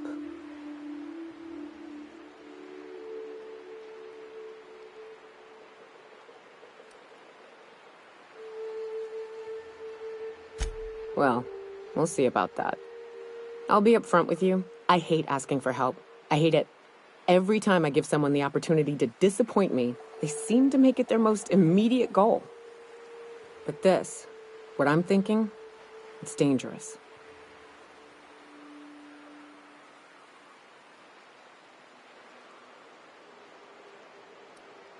Nothing we can't handle. I used to run with a band of hunters. Friends. 6 of us. We were on Monarch when the corporations pulled out, and we helped a lot of people pick up the pieces. I haven't seen 2 of them in years, and the rest I know to be dead. I'd like to gather their effects and bury them all in the same places, like the family we once were.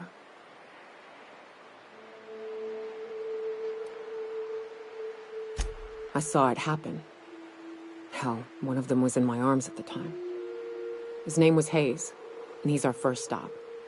I buried him a ways from our encampment. I'll show you where he rests. He had a medallion in his effects. That's what I'll bring home to Barry. Then we find my 2 lost trackers and bring them home. A long time ago, we built an encampment in one of Monarch's cave systems. Trouble is, a Mantiqueen showed up and kicked us all out. If we can find Rebecca and Anders, they'll know how to lure her out. Then, we kill the bitch and bury everyone's medallions together.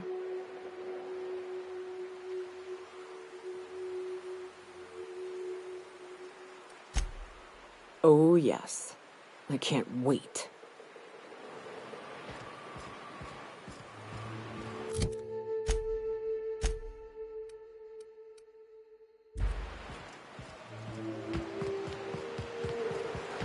Good old Stellar Bay. Only place on the planet that don't stink of sulfur. On account of it stinking like fish instead. Looks like we're doing this! Down they go! Pass that armor!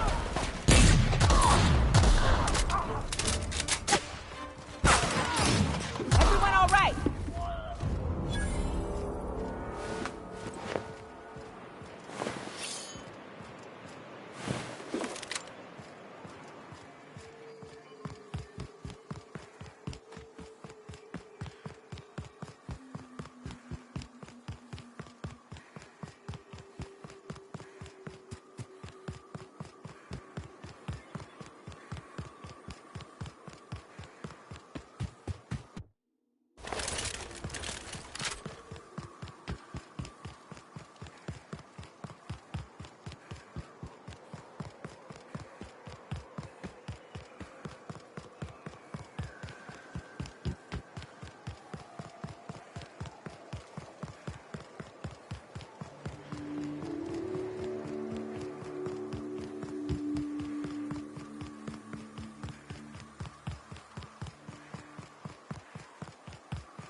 Excuse me, but this area's off limits. We got a leaky generator. It ain't safe.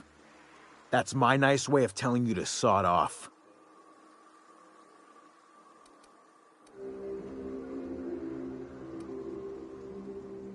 We're fixing a leaky generator. What's it to you?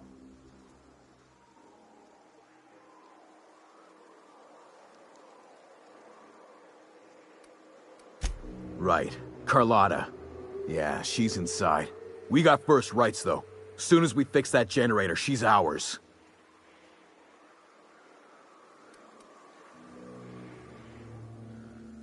The point that I need to be impressing upon you, and her, is that she ain't selling.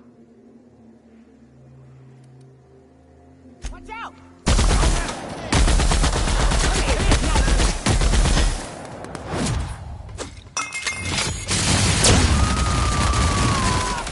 Dread, you say?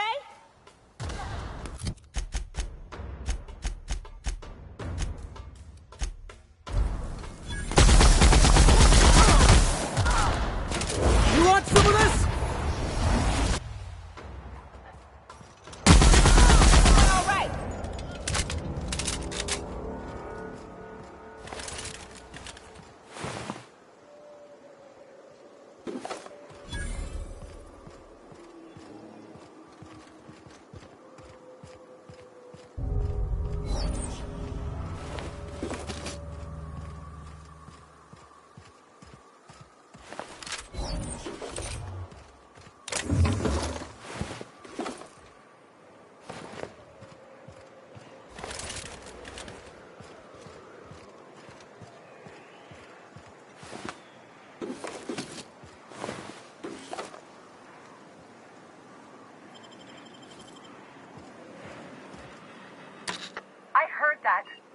I heard all of that. Who's out there? Whoever you are, you're in a lot of trouble. Hello?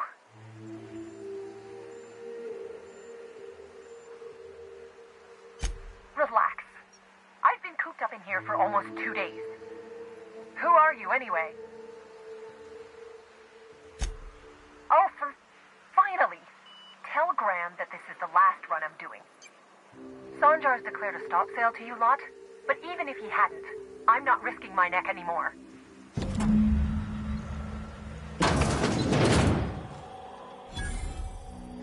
Thanks for clearing out those goons. Please don't kill me next. Graham ordered rollers and whatsits, right? For a printing press? Here, take them. Like I said, this is my last run.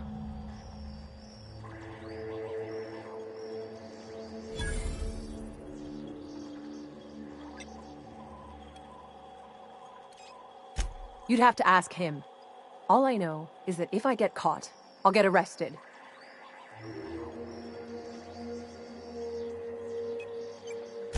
It's an enviable thing he's doing. Free people and all that. I can't live that way. I need my structure. But I respect the iconoclasts for doing it. Law help them. I don't know. Maybe Sublight can lend a hand. I should go. Look, Graham's got a bit or two left in his account. I can send one last dropout before I wash my hands of this. What do you want delivered?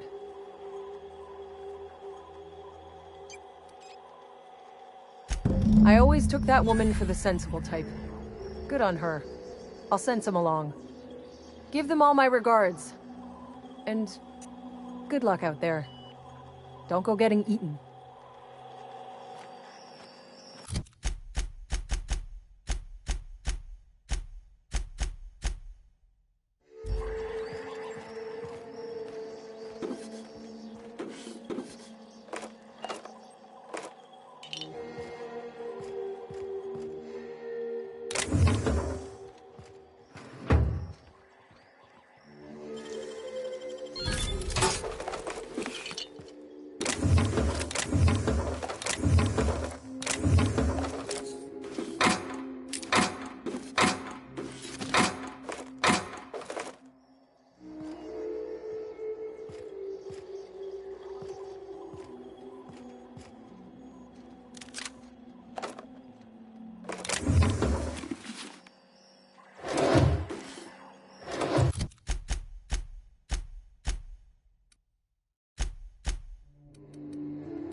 Great work.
I ought to mention, the Iconoclasts are loyal folk.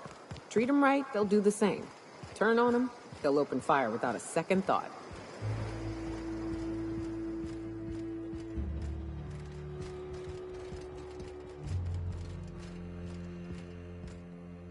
I'm telling you, the Van Noys are fine. Bullshit, Graham. They don't just abandon orders, and they weren't at the ruins. Where in this sulfur-sodden hellhole did you send them? They're on a very important... we'll continue this later. Welcome back, Captain.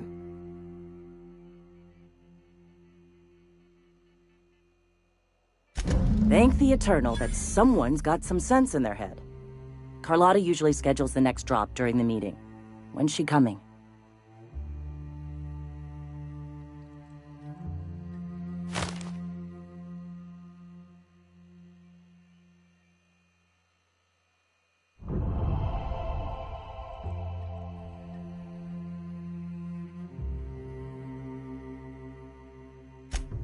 That is most unfortunate. This cuts off one of our only 2 supply lines on Monarch. Sanjar, old friend, you're about to cross a dangerous line. About to? That idiot just declared war. We will deal with his subversion later. For now, we must redouble our efforts to spread the truth to the colony.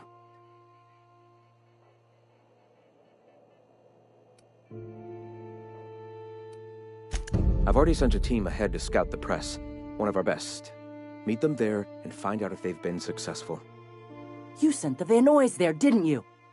Oh, for fuck's sake, Graham! We needed them in the ruins! Our people died out there! They went willing to fight for our cause. We need reinforcements. We need new recruits. The Van Noys saw the printing facility with the same importance as I. The hell's the sense in recruiting if you're just gonna get them killed? I have the utmost confidence in their abilities. Friends, we must have faith that the men and women we recruit can handle the duties for which we recruit them.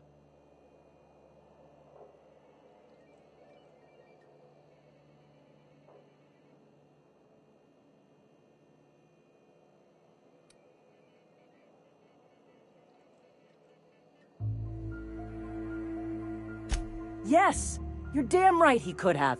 But he's so obsessed with preaching that he's become blind to our actual problems. Look, if the Van Noys are still alive, get them out of there. With Sanjar pressing the issue like this, I have a feeling we'll need them.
heard something. What was that?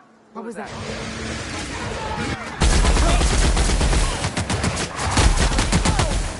Hey, it's the twins. Surprised you two needed backup. Class, asshole! Nyoka, you're a sight right now, I'll tell you what. We are up a creek. I bet. You really come this far north for a printing press? Yeah, I know, but that's the mission. Don't suppose y'all are busy right now.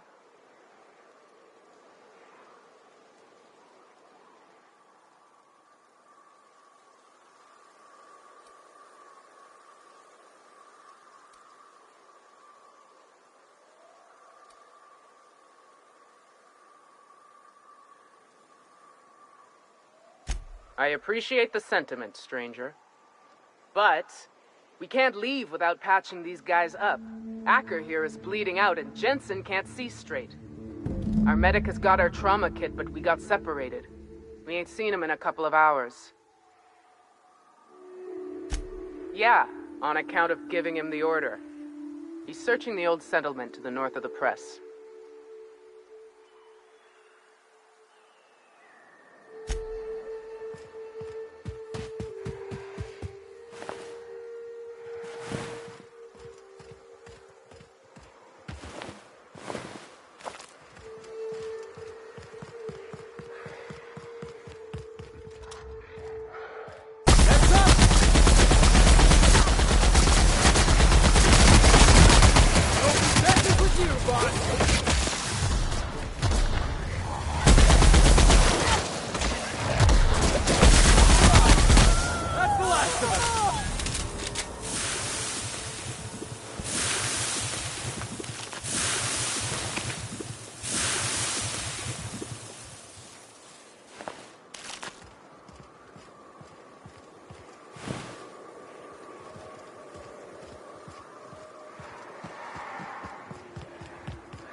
Any luck out there?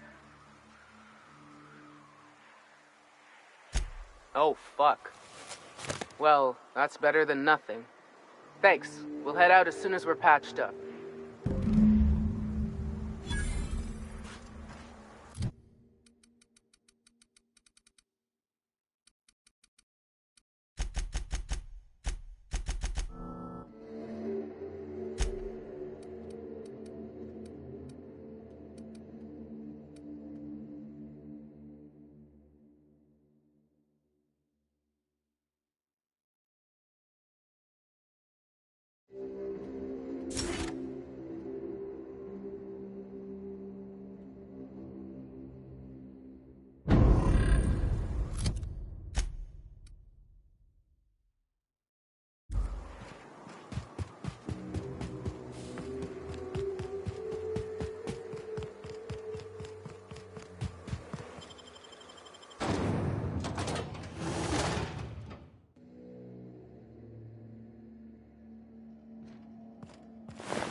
day?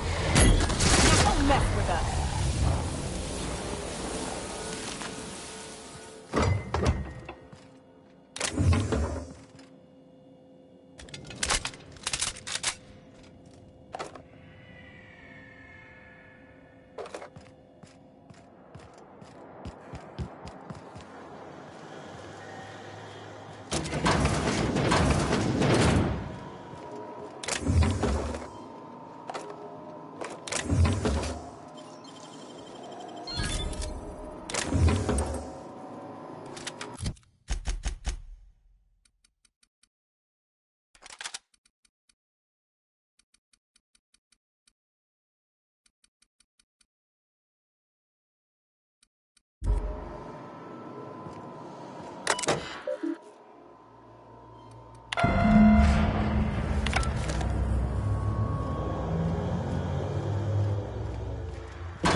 So, Nyoka, what's the ugliest thing you ever killed? Oh, I still have nightmares about this one. The fiercest, most foul creature I've ever faced. Just shy of 7 feet tall. Breath like a sulfur pool. A little slow, strong as a mountain. If I recall, his name was George, Gregory, I don't know. Some G name. He and a band of pirates tried to ambush me and mine on the trail once. Wait, you're talking about a person? Yeah, poor guy. I think my bullets did his face a favor.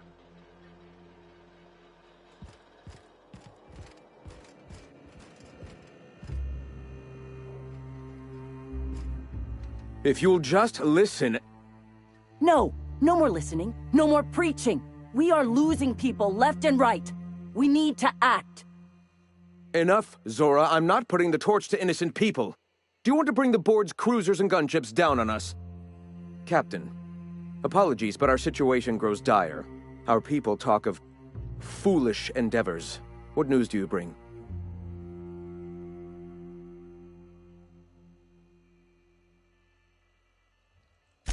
They are armed all the same. All they need is a good reason, and war is one such reason.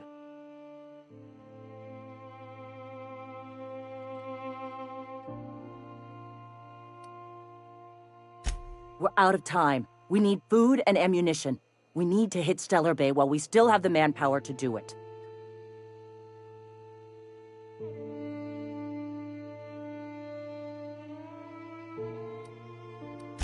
Yes, I know it's drastic, but it's clear that Sanjar will never cooperate. And if it's him or us, I choose us.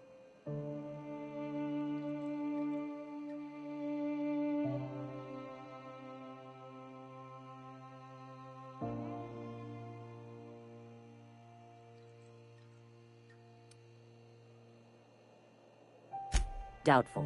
But we don't need much, and Sanjar isn't going to share.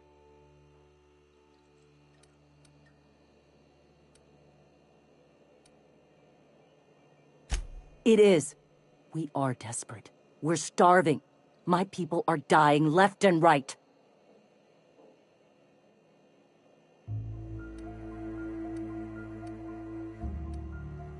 Yes, I know it's drastic, but it's clear that Sanjar will never cooperate.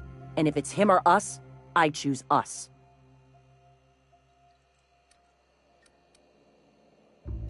Excellent. Did you find the Vanois?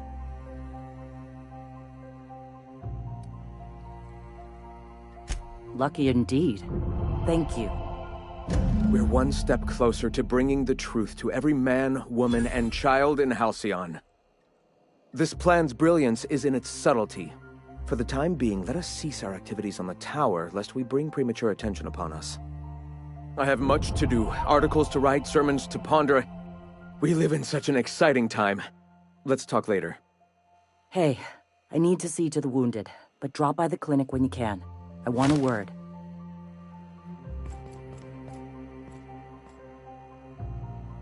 Welcome. All right. What?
Hey, Captain. I need your help, and we ought to keep it hush-hush. You know about what happened here, right? The history of Amber Heights? I read about this in Thrilling Tales of the Frontier. Pirates raided Amber Heights. It was a real bloodbath. Right. Common belief is that the pirates fled to an old relay station that had already been abandoned, but nobody could find them. The station's locked up, but one of my people found an old data cartridge in a nearby rap nest. It's mostly corrupted, but I pulled a couple codes off of it. One is the code to the Amber Heights gate. I don't recognize the other, but it's similar. I bet it opens a door.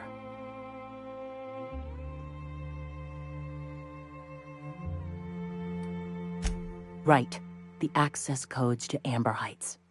What gets me is, if this belonged to the pirates, that means they knew someone there. If someone gave them the gate code, all those deaths, Captain, all that blood is on their hands.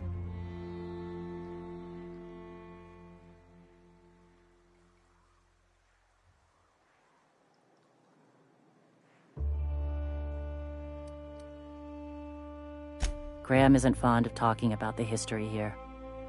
He had friends who worked here. The massacre hit him pretty hard. You know him. Live and let live and all that. I don't want to burden him right now, especially if this ends up being a dead end.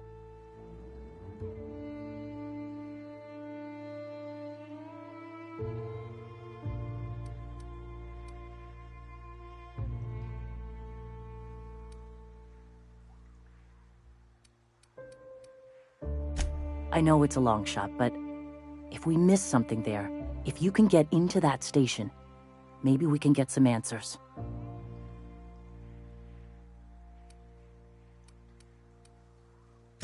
Just a warning. The area is infested with mantisaurs. I'd send some help, but we're, preparing for war. Appreciate it. Here's the code. If it works, bring back anything you find. Supplies are best, but information's good too. If someone was behind the Amber Heights massacre, it'd give a lot of people around here some closure to find out who and string them up. Good luck. Watch out for the Taros.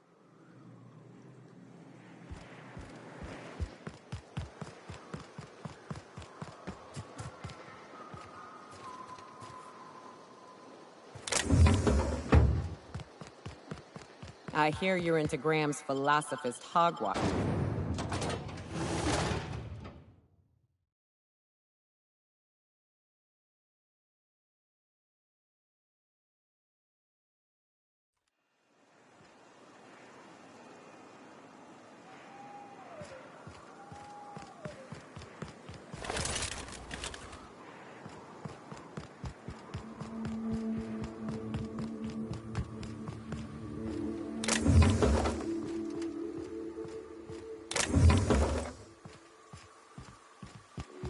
South here.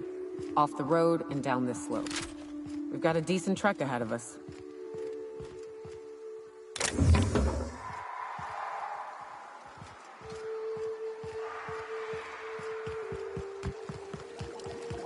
Watch it. These pools don't just stink. They'll take a toe off.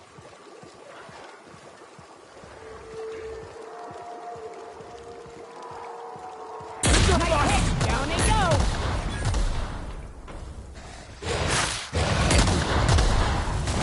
Everyone all right?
Hey there!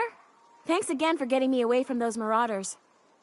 Oh, last time I was in the city, Sanjar was singing your praises about a bull something or other. Suppose that warrants a discount. You want to buy something?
Hello there.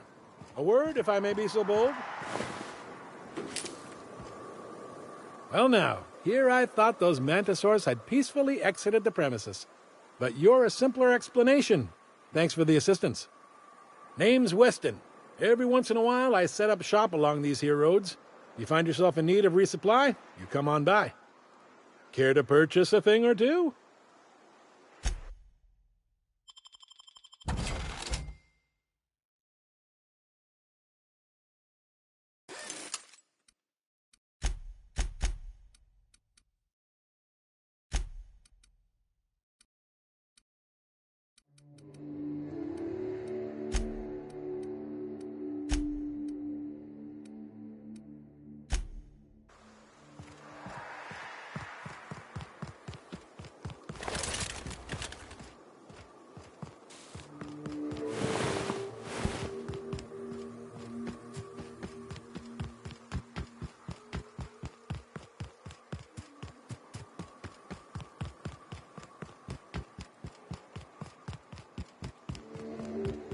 Fallbrook's on the other side of the bridge there if you need a drink. We're only halfway to the mountain, so might consider stopping in.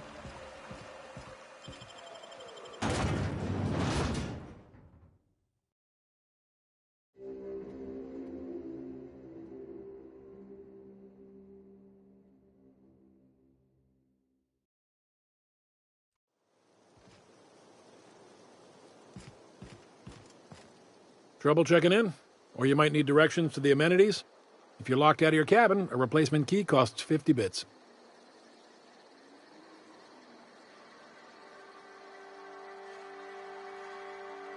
No reservation, no problem. Day trippers are always welcome in our saloon. Straight back and to the right. If you hit the falls, you've gone too far. Check in with Ms. Malin. She'll set you straight. I am here to anticipate and facilitate your needs, patron.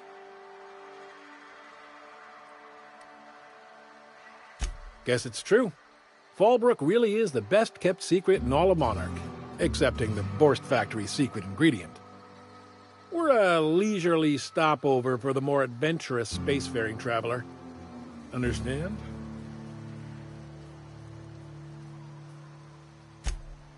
Man, oh man, it has been a blue moon since I had to break out the Hookem-spiel. Allow me to paint a picture in your mind. A parcel of pure paradise nestled beneath a waterfall within a mountain. We've got activities of leisure. We got proclivities for vice. We got booze and bets and non-communal beds. Sublight owned and run, so you know you're safe while you're breaking the laws. Check in at the saloon to start spending your bits now.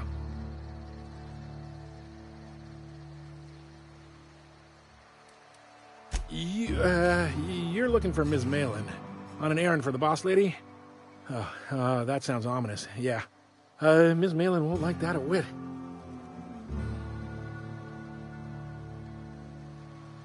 She's not but just down the way. A 10 to 1 says she's either pouring drinks or skinning a sprat in the saloon. Word to the wise. Ms. Malin don't take kindly to interlopers. When I said sprat, I didn't mean the sort with whiskers and a tail.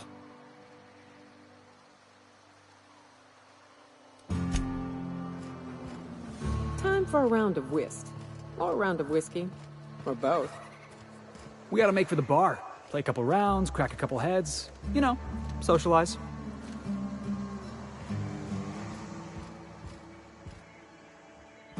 Take a gander at that mug. I ain't ever seen someone so adept-looking my whole life. Watch yourself, Captain. This guy's got eyes like a sprat set on stealing your dinner. Adept looking, huh? This guy taking a snipe at your looks? Oh, now, come on.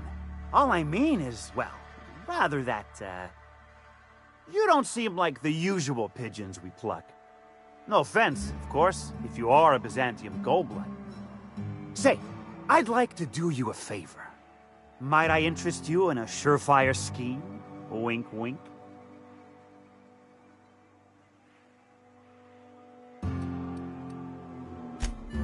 Oh, I enjoy a good challenge. I'll get right to it then.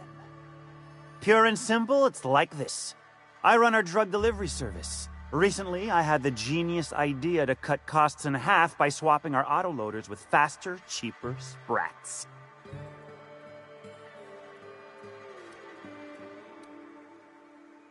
See? I know a fellow genius when I clap eyes on him. Too right you are. Only problem is my sprat carriers ain't arrived from their latest run. As I was saying, you look more capable than most of the hoople heads around these parts. What say you locate him and retrieve the goods for me? In return, I'll cut you 5% of the profit.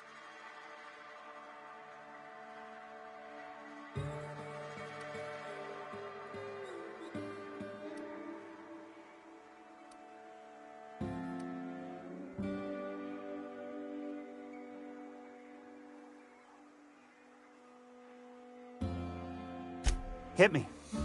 I won't even hit back. Ow! What was that for? You're nuttier than Miss Malin. Cripes. Remind me never to cross you. Though, you put that mean right hook to good use getting my drugs, and I'll be more than happy.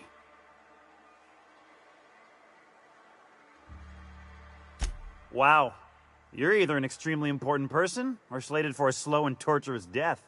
I do hope it's the former. Either way, you'll find Miss Catherine Malin straight back in Malin's House of Hospitality.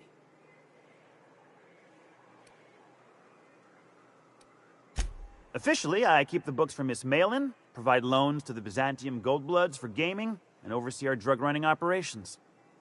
Speaking of, might I interest you in a purchase? I'll give you a first-time discount. That's 5% off and a free drink at the Ante-Up. You're welcome.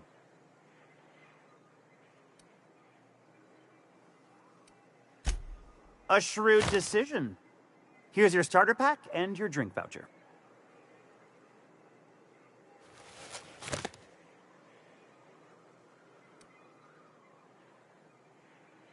I run my sprat carriers back and forth through the shipping tunnels near the waterfall. Ought to check there first. Good luck. And don't get any ideas about pilfering the drugs for yourself.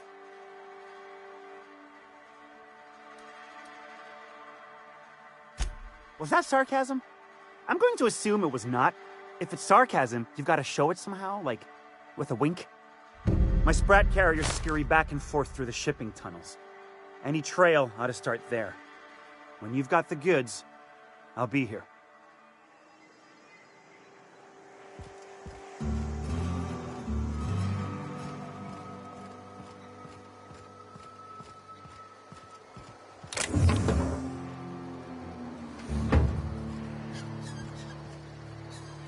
Oh, I beg your pardon. Can you not see I'm walking here? Physically, you mean? In my mind, I have traveled galaxies. Well, it is of no consequence, I assure you. I shall embark shortly with my legs.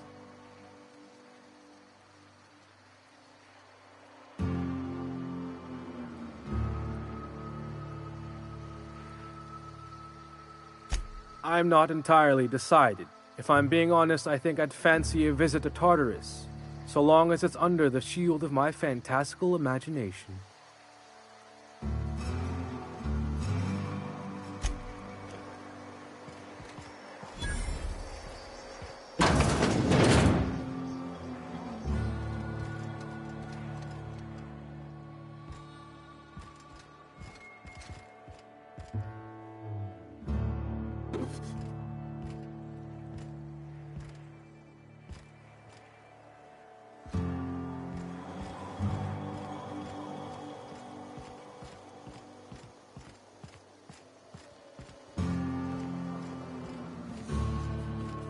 You seen Arthur today?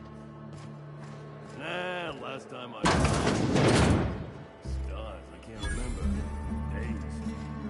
You don't think... Crushed her over. It was his team.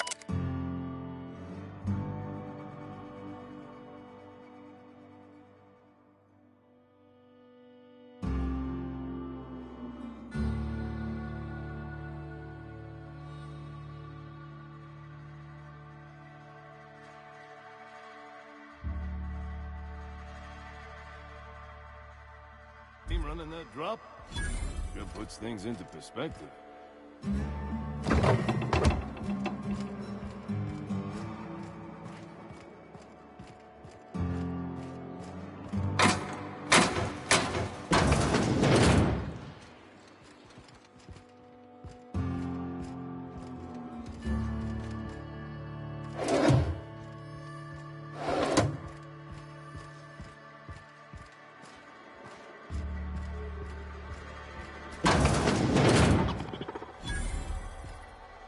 Welcome to the offices of the Greater Halcyon Insurance Group, Halcyon's premier provider of life and disaster-related insurance. I'm obligated to inform you that our coverage does not extend to incidents deemed to result from negligence, criminal activity, or dullness of mind.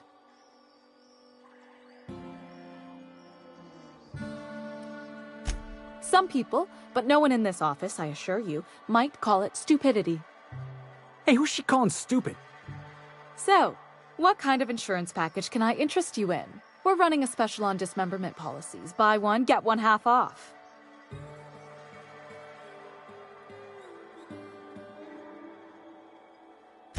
We're not on Monarch. For all practical and tax-related purposes, this office is an official enclave of Byzantium.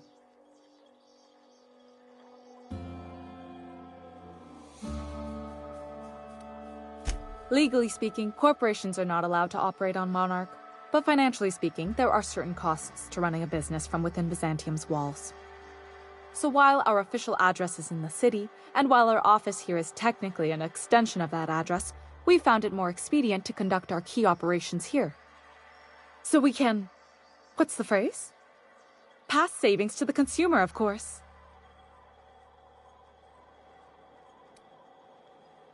We prefer to think of it as chasing the savings. Turns out that not having to pay kickbacks, fines, and rent in the most expensive city in Halcyon improves our liquidity. Plus, Sublight keeps this place running remarkably well, and they sure drive business our direction.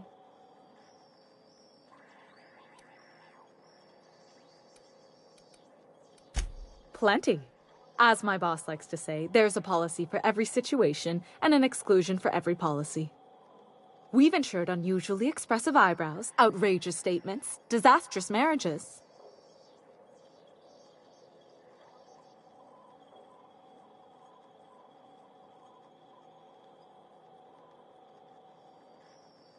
Usually character actors, or corporate execs with menacing stares.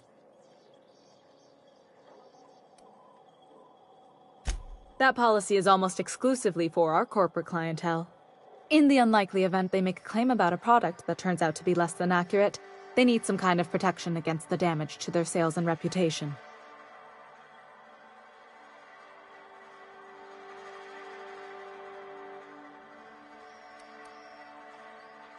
Those are mostly for top-rungers in Byzantium who have a lot of social and financial capital wrapped up in their marriage contracts.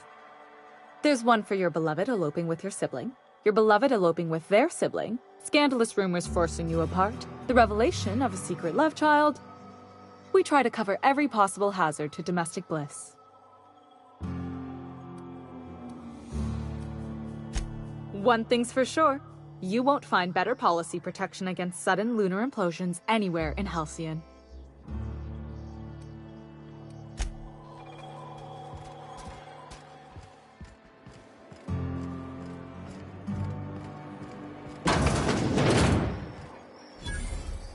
I test every product myself to assure maximum customer satisfaction. If you doubt it, I can show you my lower back rash. No rubbernecking.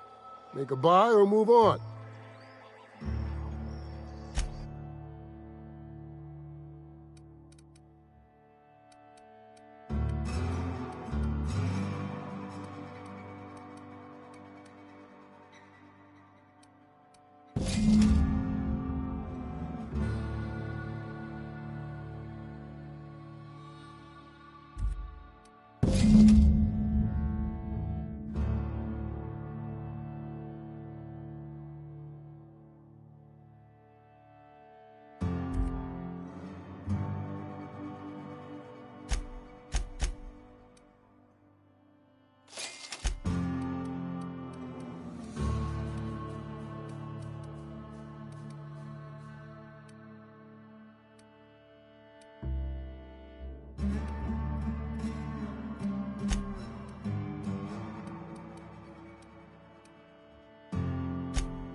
No refunds, no exchanges, no returns.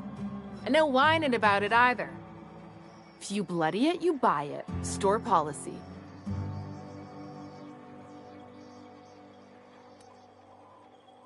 Town Sublight owned and run. Caters to a variety of clientele. The one you want to avoid pissing off the most is Catherine. Prove bad for her business, and she'll kneecap you without a second thought.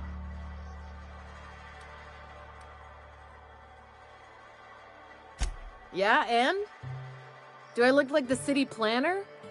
I wasn't exactly consulted on the blueprints when Catherine started building out Fallbrook. But now that you mention it, I reckon she had her reasons to hide us.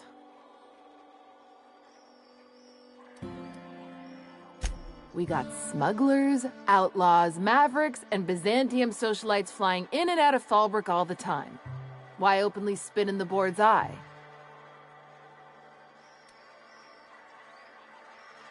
They're so self-important the way they strut around, preening and flashing their pricey gadgets.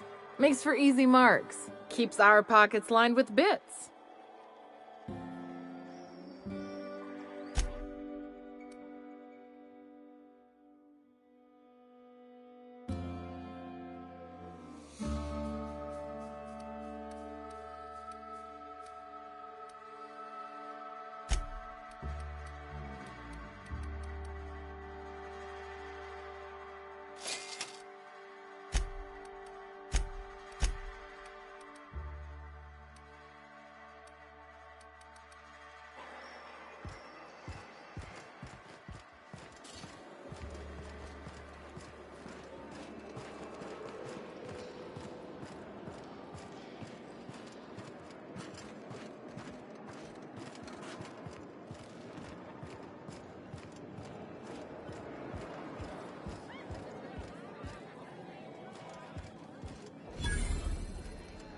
You don't look like a smuggler nor a dandy.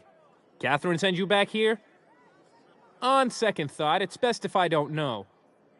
What's your order?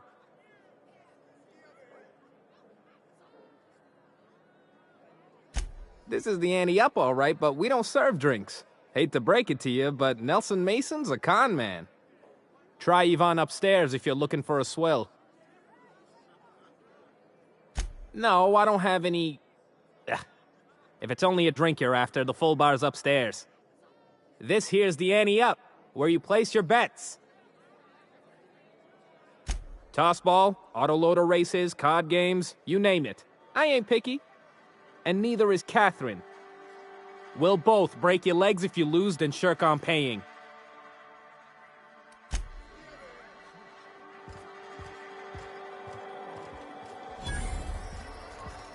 Uh-huh.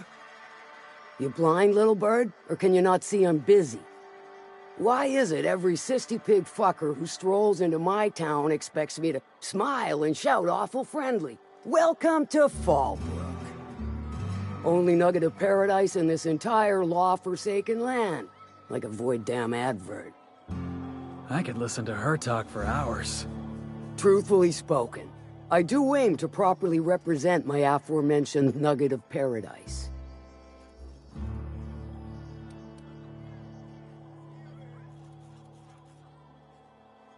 You know, I ain't heard that one before. Suppose I'll have to work harder to show you just what makes our town shine. But first, I'll need to know what brings you, stranger. Well? I'm half listening.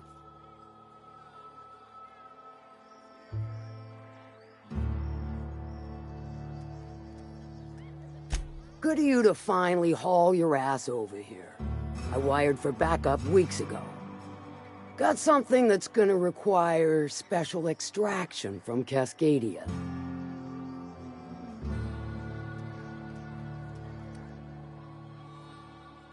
So you got a brain on them shoulders. Excellent. Makes my life a world easier. To extract the gas, you'll need to siphon it from the lab in Cascadia into one of your ship's fuel tanks. Totally safe.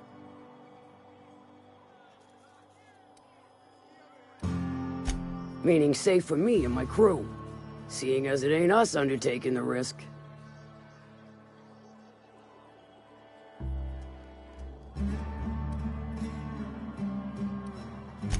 I do like your gumption, but let's not be hasty. To get to the gas, you'll need to navigate through the town, which is overrun by marauders. The lab itself has become an infested nest, crawling with mantis. You gotta fight through or figure out some other way to exterminate them. Maybe the ventilation system? And will again. We ought to be taking any opportunity we get to bury those critters in lead. Direct and aggressive. I always did like your sensibilities. You know when to strike and when to wait. Shame what came of your crew. Crews are for ships. They were a family. Close enough.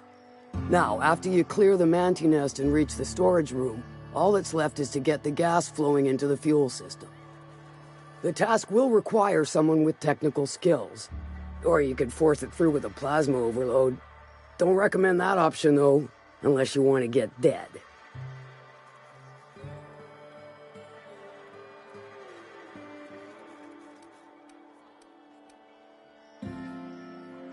Dandy.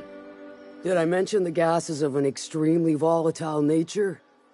Handle it with the utmost of care. Once you've got our goods, take them to the groundbreaker. Lilia's fencers ought to handle the rest of it. I've marked the coordinates for you to the lab in Cascadia. Use the passcode Antediluvian on the terminal to get in. But before you make your run, I could use a heavy helping hand regarding a local issue. For a fine fee, of course. Good. This particular matter of opportunity has been eating at me for a while now. There's a Borst factory on up the way, run by a man who calls himself the King. Clive Lundberg, insufferable prick. That aside, it's a business ripe for the plucking. I want it. Clear as that. Stars, I hope so. Clive Lundberg, the self-proclaimed Borst King of Monarch, is swimming in profit and drowning in his ego. He's making the only meal to be had this side of Monarch, and I'm tired of ponying up for my dinner. I want that Borst factory, owner dead or alive. And you're the soon-to-be handsomely paid fucker who's gonna get it for me.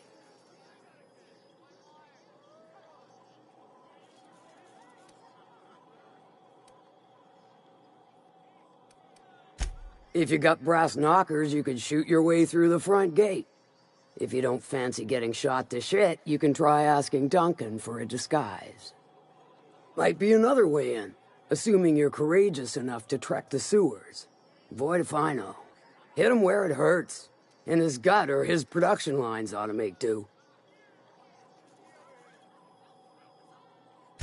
Then I'd say you might care to poison the cysty pigs, doctor a few financial records, or throw a wrench in the canning machinery. Sometimes the simplest solution is the sweetest. I don't give a whit about the method or the means, just the end. It'll be more than good when you're finished. Maybe not for Clive, but for me and you, I'm sure. Oh, and if you don't fancy going in guns blazing or crawling through a sewer pipe, see Duncan in the Dry Goods and Sundry building. He ought to have an employee ID in that stash of illicit goods he keeps for select clientele. May luck be with you, since I won't be. How's Clive? I do...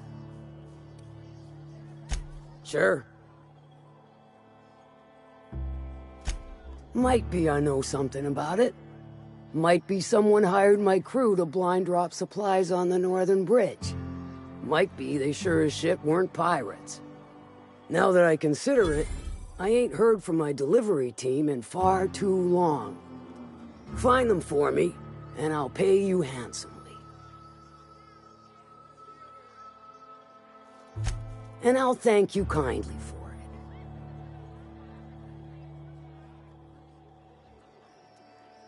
it. I take it you don't have a reservation. No matter, I keep a suite of VIP rooms for visitors of your, let's call it a certain means. The VIP rooms charge by the night. But for you, I'll make it a one-time fee. Got a feeling you'll make me a fine investment.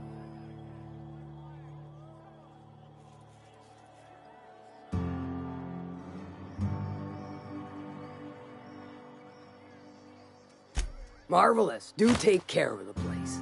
Maid service won't clean after a murder.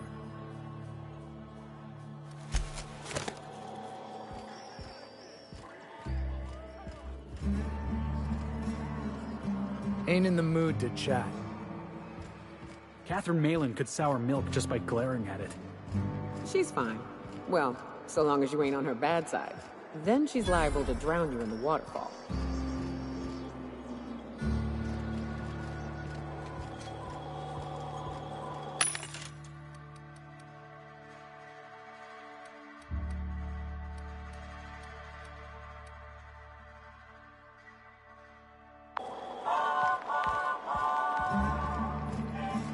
Always imagine Fallbrook would be cleaner, fancier,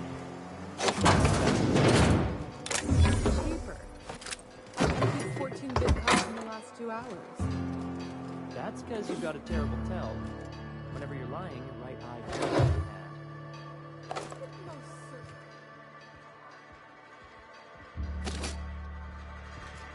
There it goes again.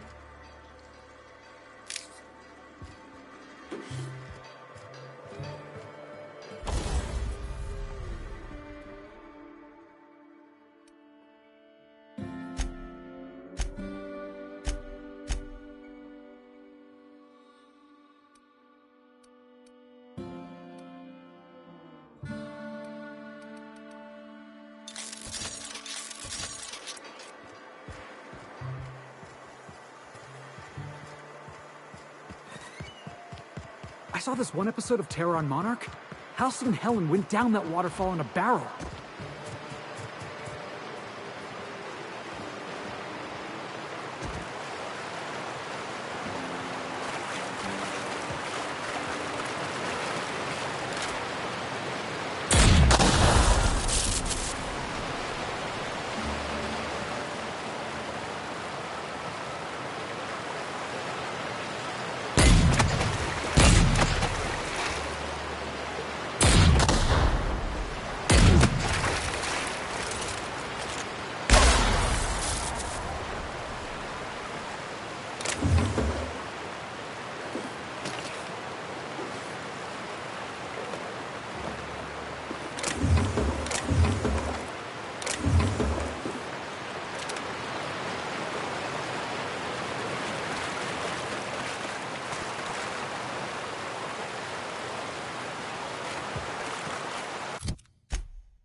What do you want? Oh, hey, Vicar Max. What are you doing on Monarch? I thought scienticians ain't welcome here. Haven't you heard? Everyone's welcome here. It's a fucking worker's paradise.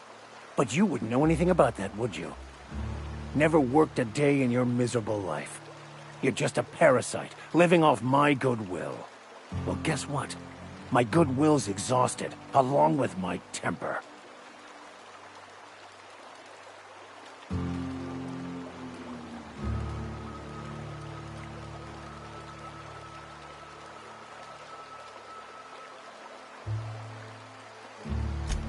Now, where were we? Oh, that's right. I was about to beat you. Severely. Wait! I know who can translate the book for you. It's too late for that. I threw away my life chasing fairy tales. Will punishing you fix any of that? Of course not. But by law, it will make me feel a whole lot better.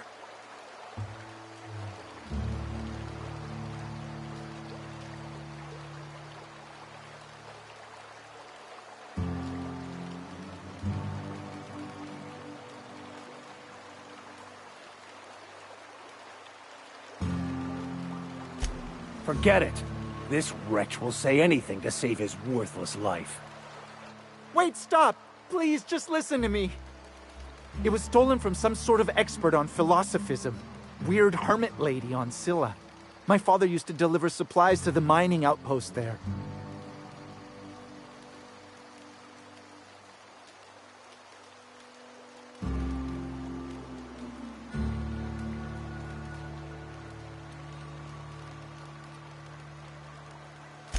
I don't think so.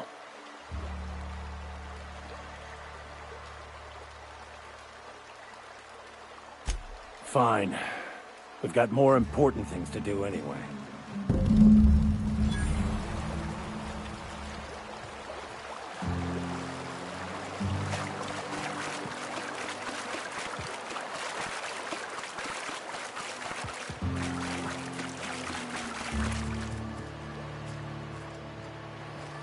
There's something weighing on my mind.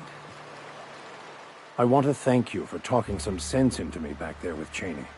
It has been a long time since I gave in to my violent enthusiasm.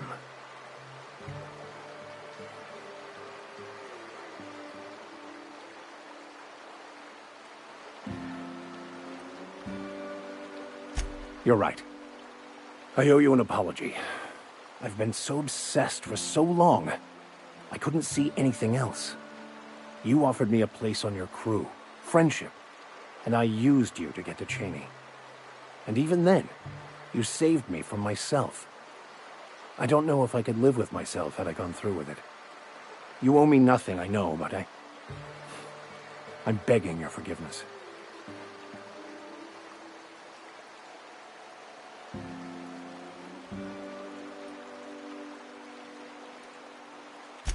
Thank you. I promise I'll be nothing but truthful from this point forward.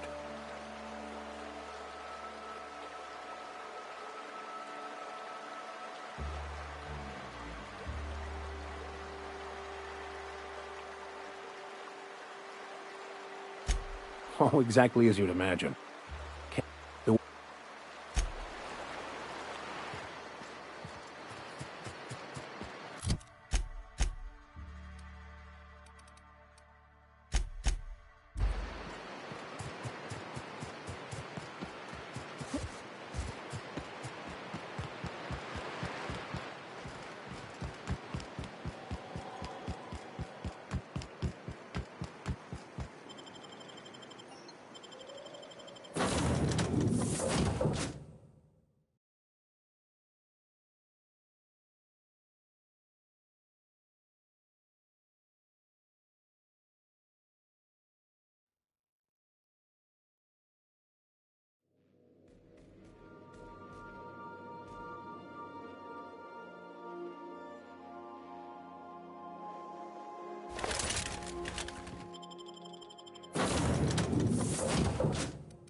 You'd think folks were pissing in the alleyways as bad as it stinks. Oh, they are. So that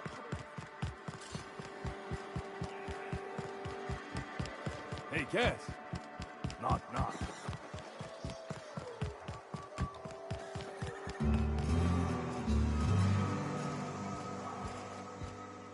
Did you find them? Tell me you found my my Sprat carriers. Would hate should anything dire have befallen them.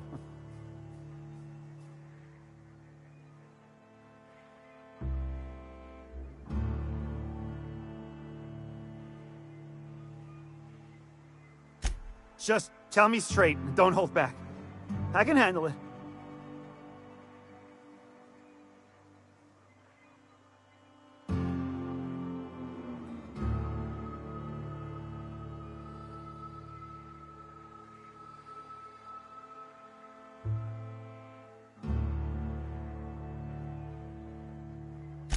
Sprats can always be replaced. Excellent. Oh, this is This is only half! Are you... You think you can steal from me?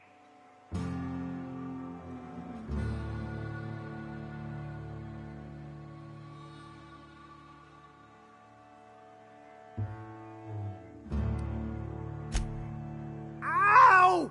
Damn it, that hurt like the blazes. Okay, all right. You didn't take it. But someone did. Search Fallbrook.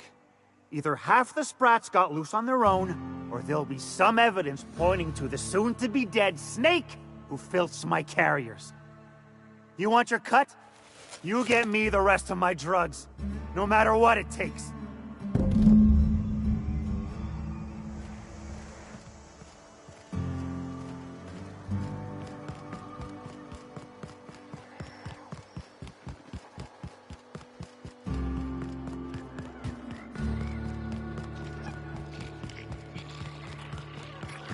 Malin, get your twitchy whiskers back here!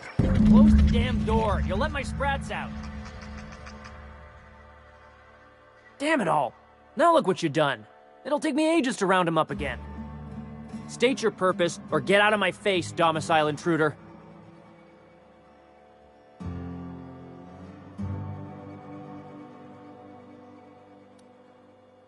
There is plenty of need. I've got an animal rescue service to oversee, and it ain't easy. Lots to do. Got a multitude of Sprats to spay and feed.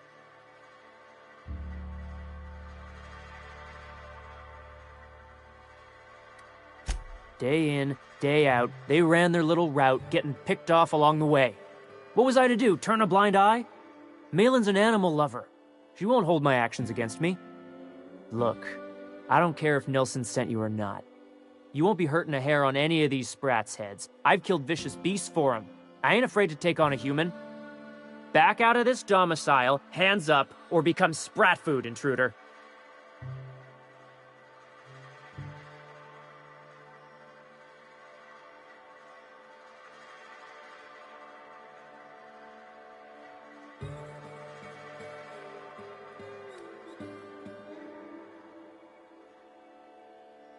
You want to dig through Sprat droppings? Be my guest. Get your drugs, then get lost.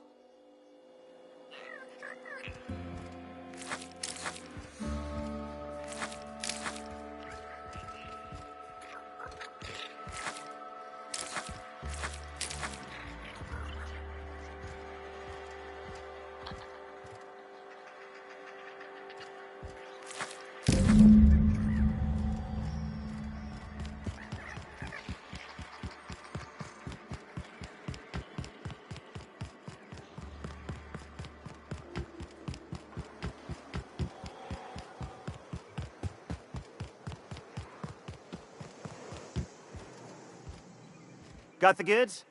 'Cause I know you wouldn't be wasting my time otherwise. Wink.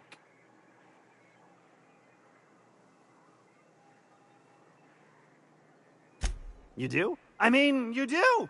Of course you do! What did I tell you?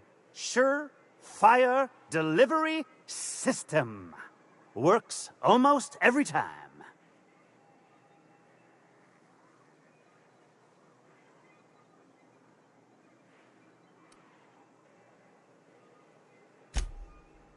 Sure, they're Raptidon fodder and suffer the occasional overdose when a container dissolves and their stomach acid. Wait, what do you mean rescued them?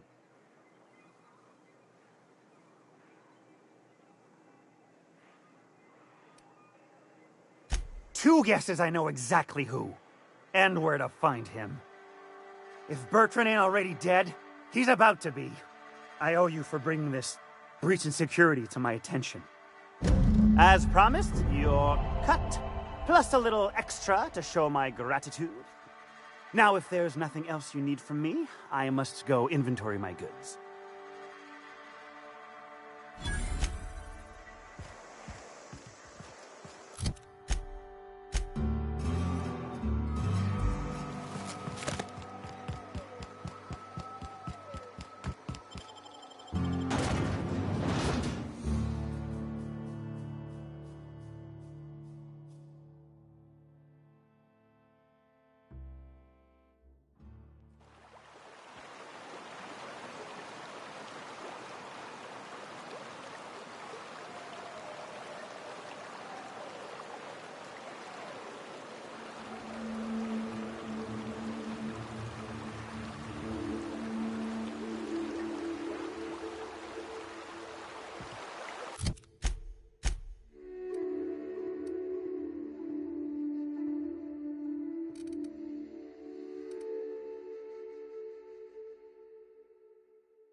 Must have been nice, throwing off the shackles of your old job, taking up the rugged life of a hunter. Sure, it's... Wait, what? Board must have forced you to do something till you decided to be a hunter. I was hauling boxes till the boss picked me up. It's not like I threw off the shackles of some other life. I grew up on Monarch. I've always been a hunter. Anything else would be a waste of my outstanding talents. I get it. You picked a path for yourself and never looked back. According to the board, what you did was impossible. The board also claims it's impossible to live on Monarch, yet here I stand. They believe gainful employment necessary to one's survival. I believe the board can kiss my ass. Must have been one ugly fight. We ought to be quick about this.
Had to hurt.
stay...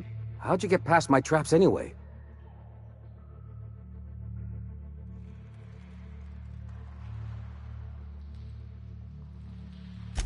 Just remember, I still got bullets, in case you get any funny ideas. What are you doing out here anyway? That feels a mite better.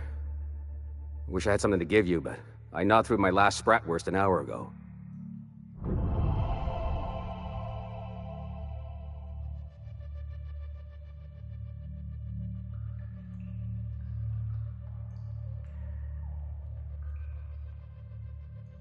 Cave like this makes a handy place to store goods or hide out for a spell. And the traps usually keep gawkers out. Catherine had us making drops for some big-shot client out here. And before you ask, I don't know who they are. Or were. The whole point of making drops in the middle of nowhere was to keep their identity and whereabouts a secret.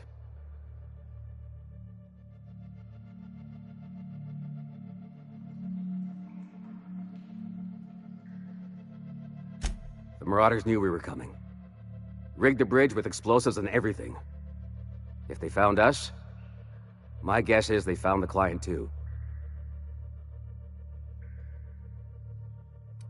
Last I saw, they were heading back up the hill.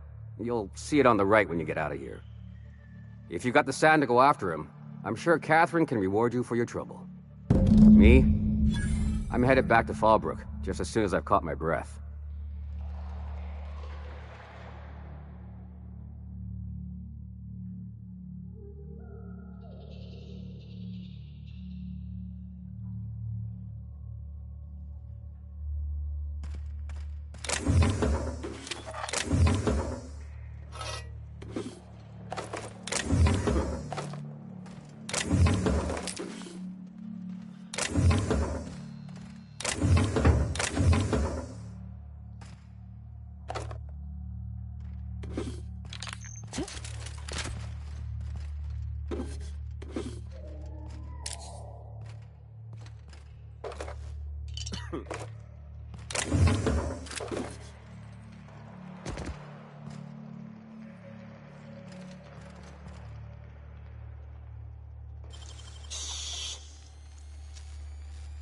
Great work.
For the best.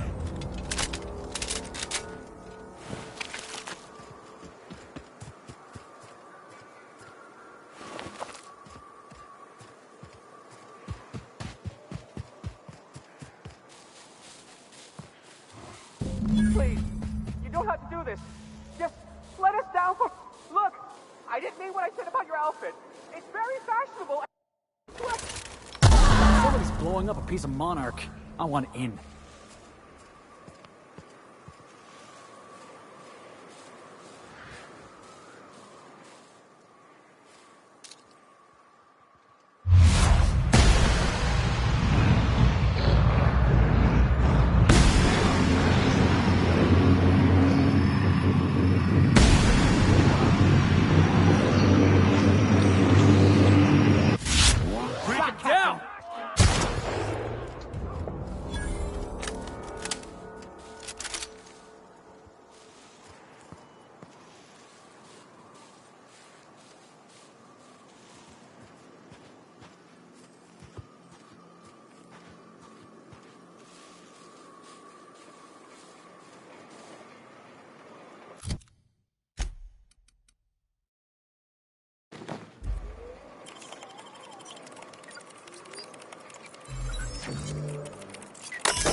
Heads up, boss!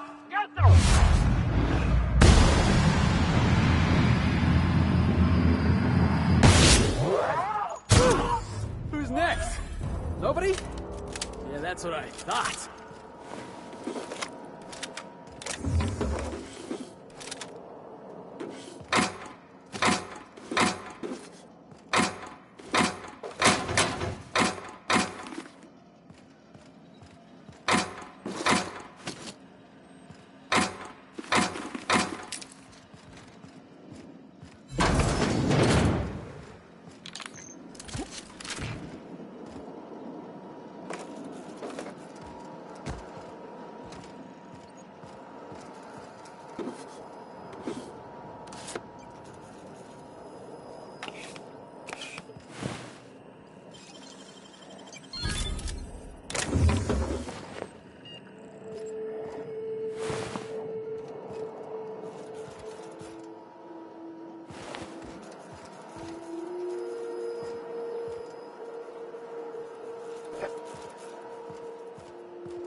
Nicely done.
Felix, overheard you listening to Tossball.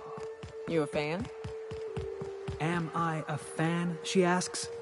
I've been a fan since the Rangers won the Tripicale Crown. Right. Explain something to me. What the hell is the point of the six-back? Oh, it's easy. See, the six-back protects the fourth back from the eighth back. You want to think of the six-back as your 12th line of defense, yeah? Unless, and this is important, the game's in the third half. In that case, a good six-back knows how to pivot toward defense in case the other team runs the field. I'm even more confused now. I'm just gonna turn my brain off and try to enjoy it. Also the slogan of the Anti-Cleo Darlings.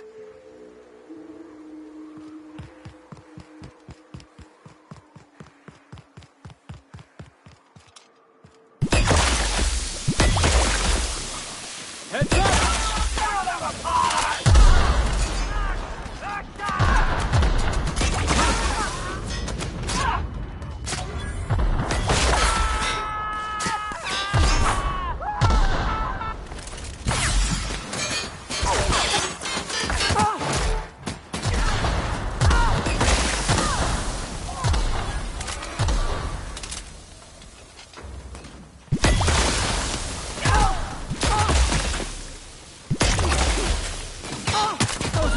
Started.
Look northwest. That ain't it, but marauders sometimes camp inside the buildings there. Steer clear unless you fancy getting shot. West back there. And you can start assembling.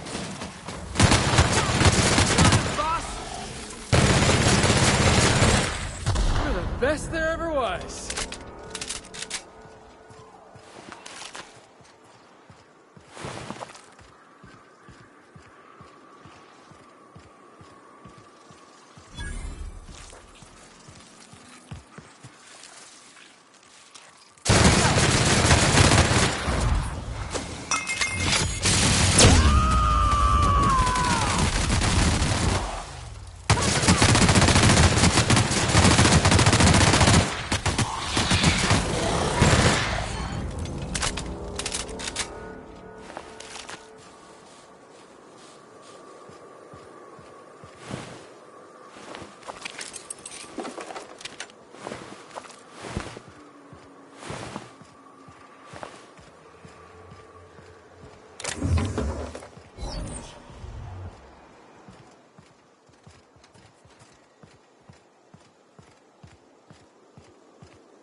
Hell of a job.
I call this Rotting River, on account of all the dead things I've thrown in it over the years.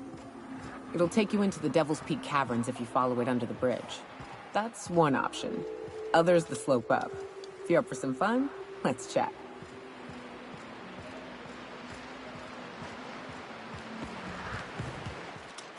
Nice work!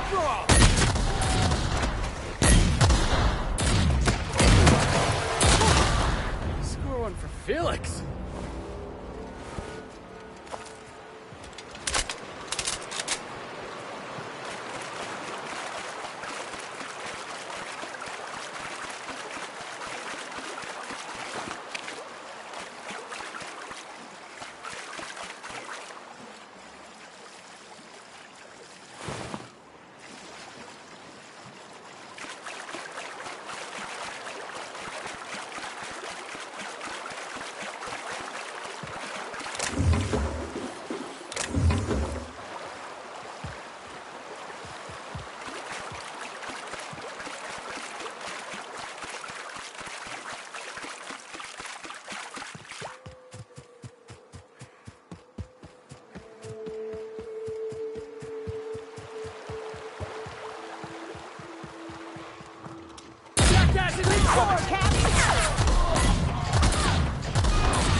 We're done here.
Great work.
You seen Arthur today? Man, last time I saw him. Hungry? I'm famished myself. No rubbernecking. Not so fast. The biometric IDs are special goods. Only on offer to special clients. You cotton?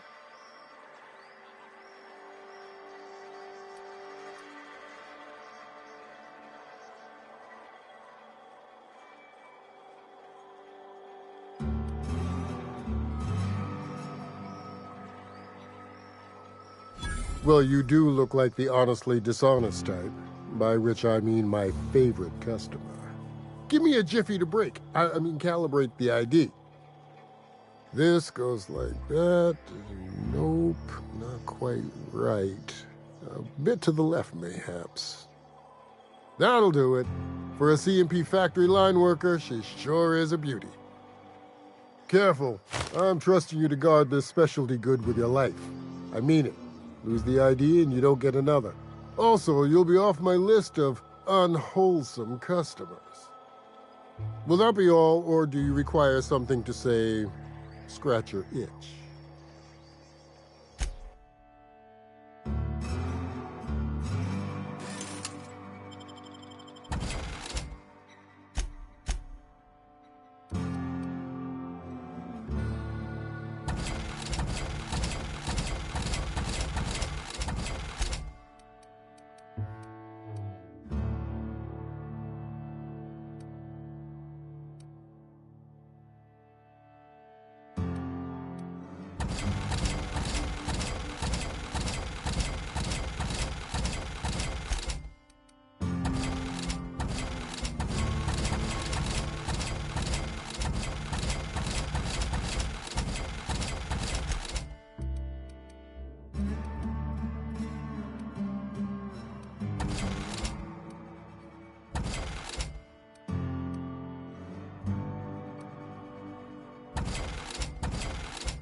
Said you docked 3 days ago? Give or take, it's all the hazy.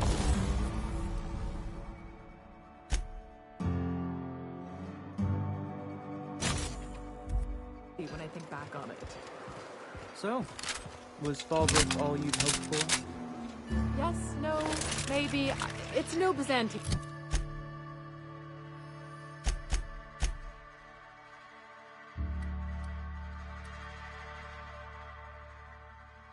Yeah, but that's rather the point, isn't it? What a glowing endorsement.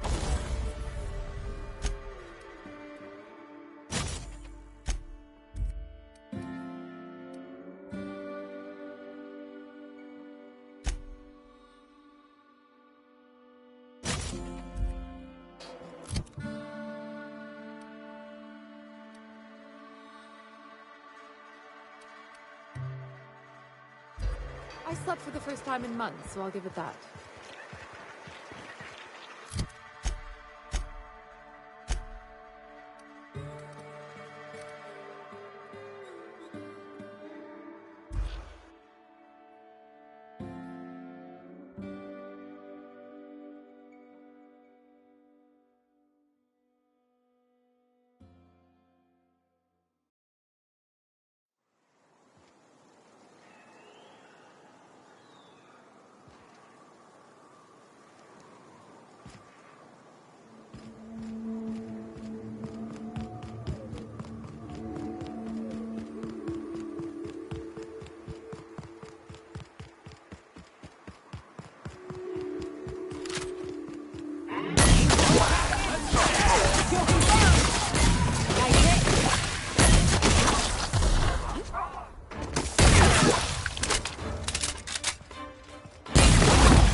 authorized personnel.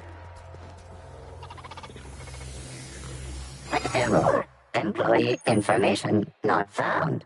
Identify yourself.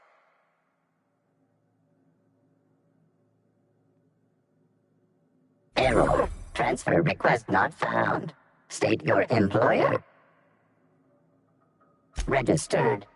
A fine of 10,000 bits will be assessed in your corporation's ledger for failure to follow transfer procedures. Thank you for your cooperation.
Waste of company ammo.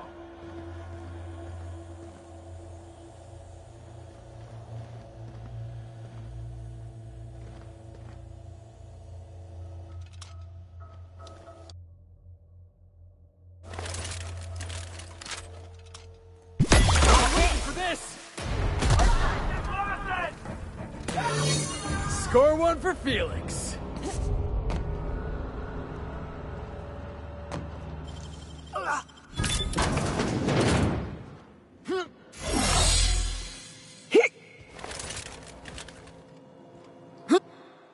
Whoa now.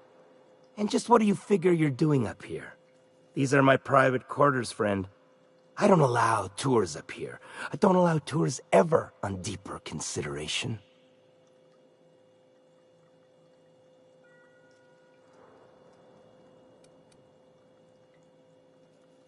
Certain things require a mess to do well. See, I was just killing some time. I prefer to prepare my dinner by my own hand. Nothing like fresh and bloody Borstwurst.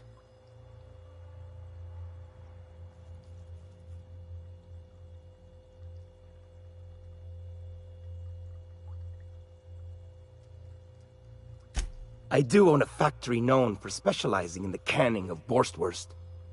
On occasion, I like to imbibe other parts of the Sisty Pig. Did you fancy me a cannibal? Perish the thought.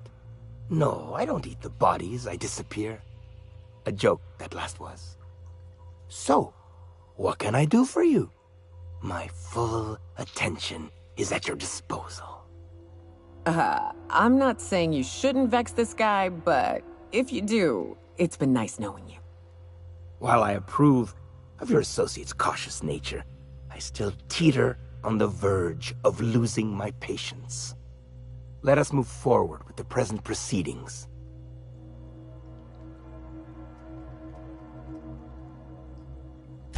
By sublight, you mean Catherine, do you not? That greedy, star-crossed sow. Listen, friend. The Borst King of Monarch does not negotiate with coveters. How about you bring me Catherine's severed head, and I will gift you a lifetime supply of Borst.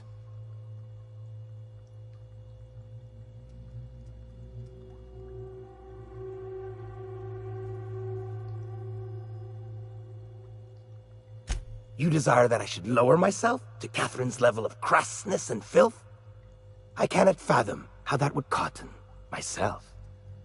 The king built this golden monopoly brick by brick from the rubble when the corpse abandoned Monarch. No, he ain't the sort to partner up, as that requires the sharing of power and profits.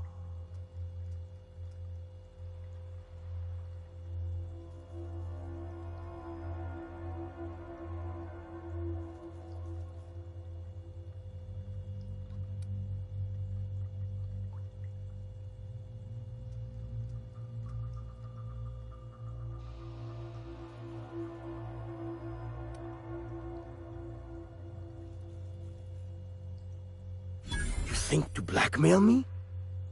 Try it. The king will grind you to bone spurs and toenails.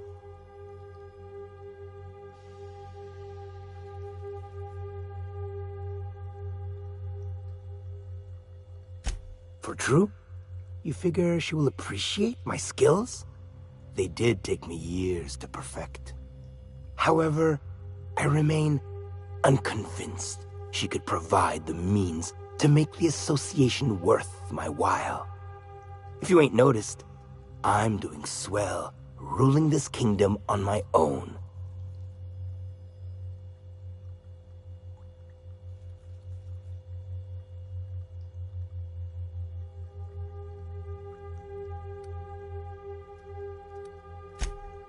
Ah, but Catherine would admire a man of my inclinations and skill. That is what you imply, yes? She will supply the worship I so rightly deserve. Very well. The king is interested. John Hancock me on the dotted line, friend. I will even give her a cut of the profits, requiring she keeps clear of my short hairs.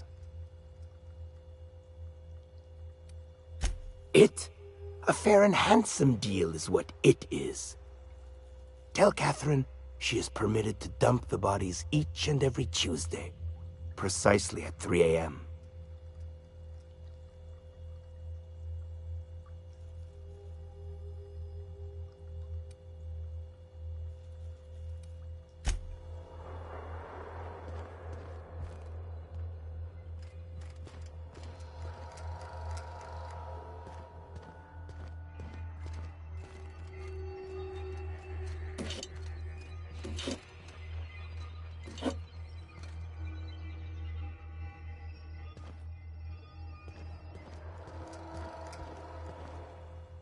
Why the disturbance?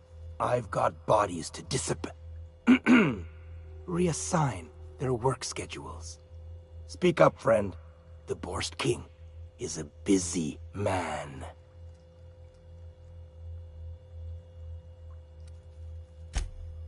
Indeed it is. Did you partake of the experiment? I would like to hear your assessment of the quality of each sample, if so.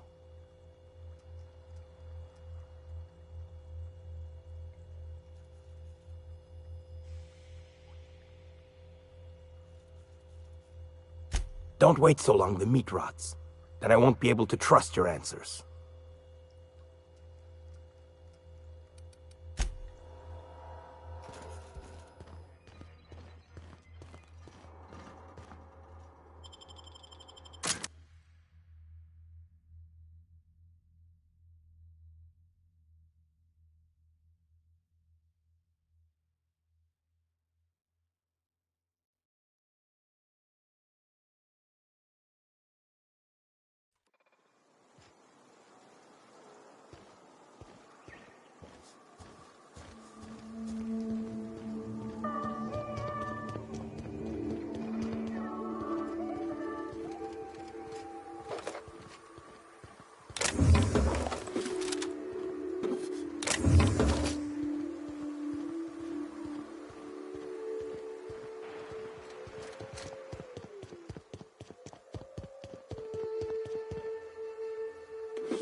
caves back east are safest.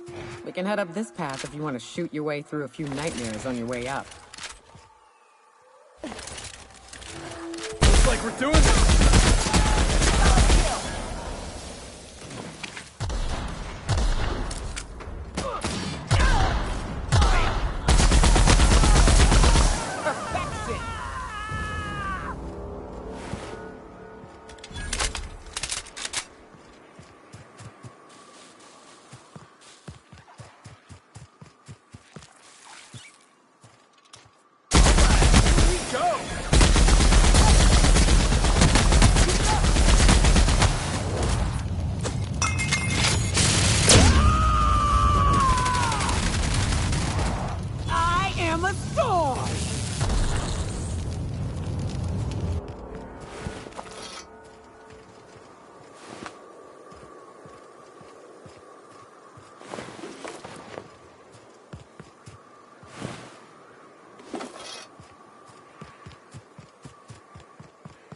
Wraps.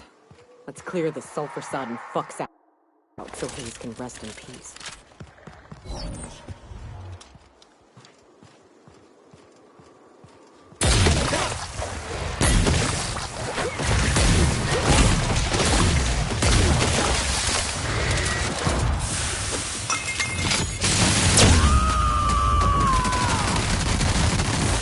To shred, you said? Down they go!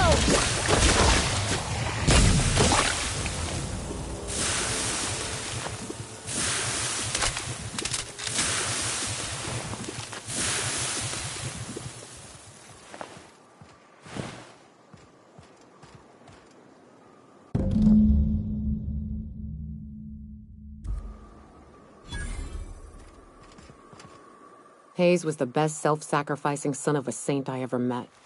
Halcyon is worse off without him. Now, if we're gonna lure the Manta Queen out, we'll need to find Rebecca and Anders. They took a UDL contract on Terra 2. We never heard from them again. Think it's time I call in a favor with Hiram. If anyone can track them down, it's him.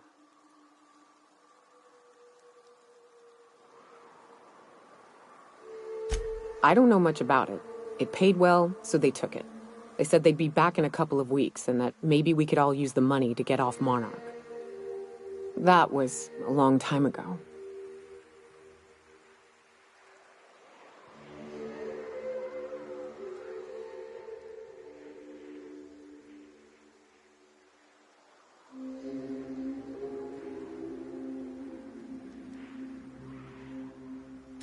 I should have.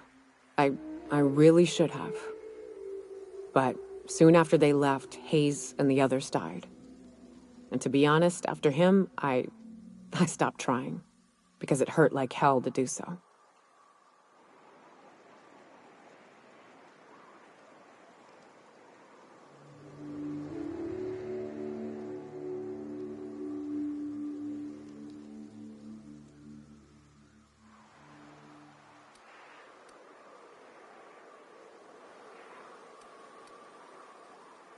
Thanks.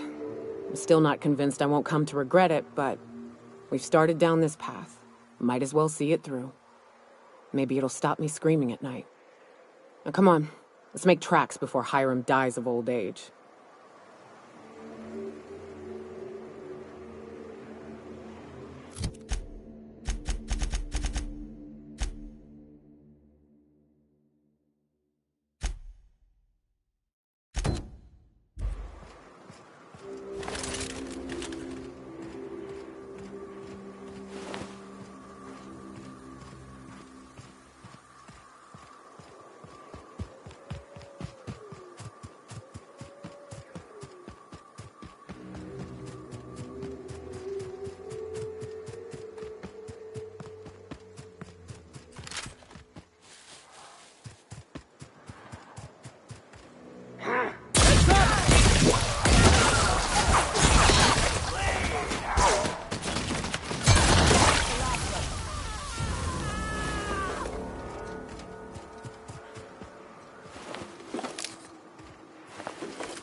Hey, Cass. Knock, knock. Catherine's great, ain't she? She'll pull you out of the sulfur, so long as you don't mind being in her debt. She's about as welcoming as a wrench to the face. And half as tender. How's Clive? I do hope you gave him my regards.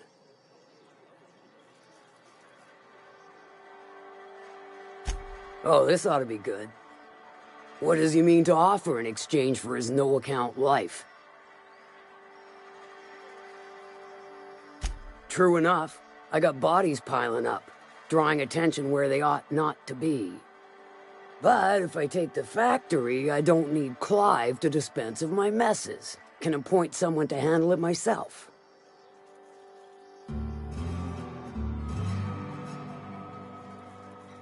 Point taken. Good help is hard to come by.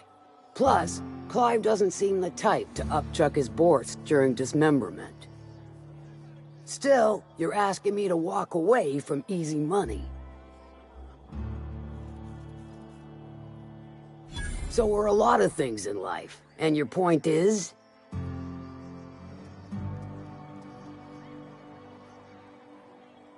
All right. Color me convinced. Reckon I owe you a finder's fee. Don't spend it all in one place. Unless it's here.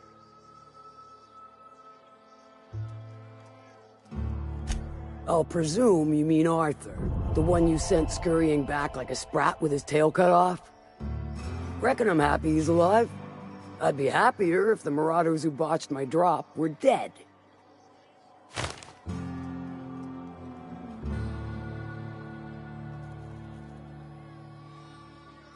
Funny you don't look like Nelson Mason. Funnier still, I wasn't aware of an existing problem.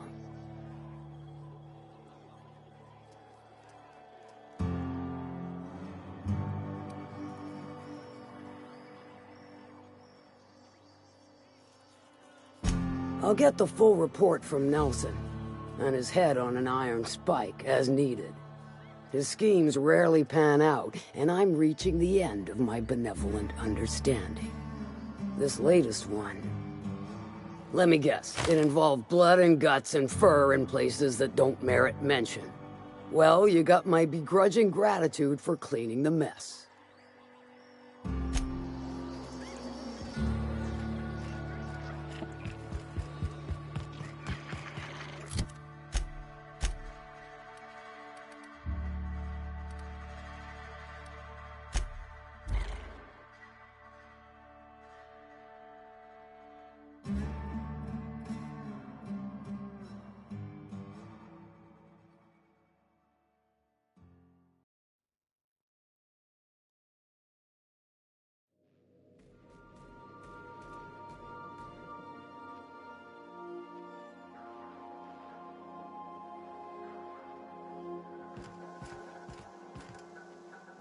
Didn't I request no more fertilizer shipments be brought on board? Who keeps ordering these?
Seems like a nice little town. Except for all the dead critters. The folks in Amber Heights always manage to find a bottle or two of the good stuff. Keen scavengers, I tell you. If you got in your mind that I want company, you're wrong. Nothing on this moon for nobody. There's a lot of heartbreak. You know, a tiny part, a damn stupid part of me hoped he was still out there. What happened?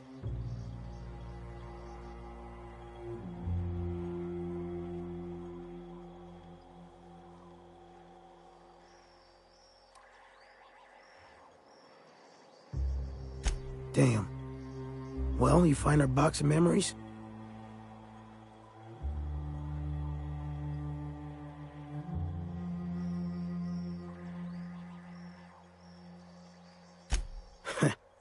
Well, ain't you clever? Fine. I was supposed to pick him up that night. Thing is, another offer came along. Bit more lucrative.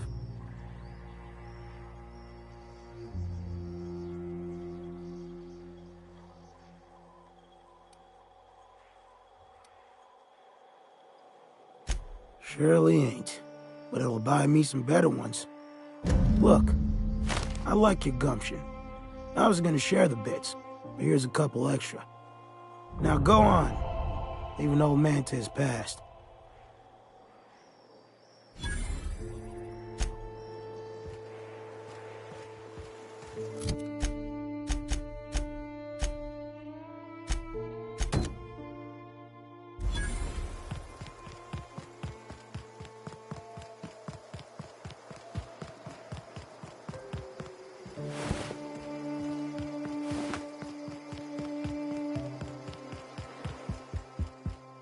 Welcome back.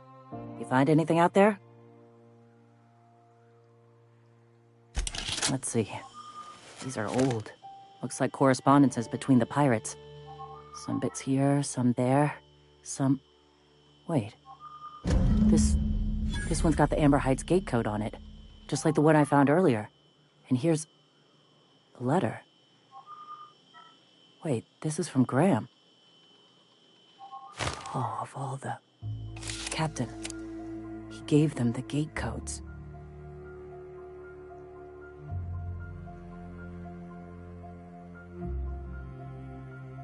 Yeah. He did. He really did. I know he's got his head in the clouds, but I always believed there was a core of good there. What the hell happened to live and let live?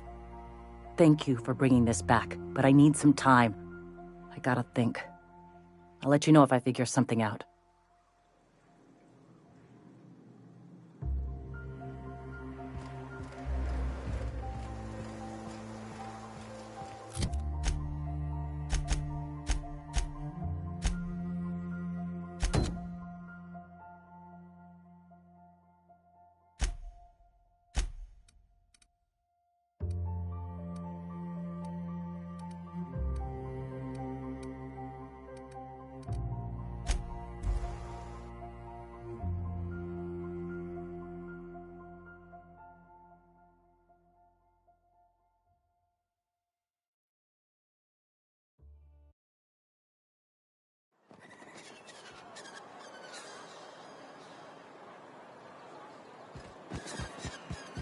You ever been off Monarch, Myoka? Before you met the captain, I mean. Nah, I mostly just drank and hunted. Soon as you stop to dream of other things, that'll be the day something sneaks up and eats you. Don't fret, I'm watching your back now. Anything tries to eat us, I'll give it a mighty whack on the nose. Well, I'll be damned. You watch my back, I'll watch yours.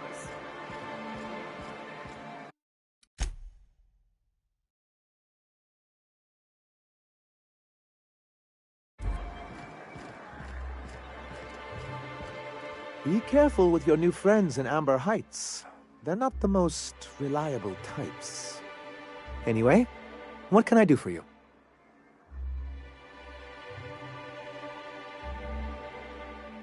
Excellent timing on your part. I worked my fingers to nubs, but I've finally completed the Bolt 52 form.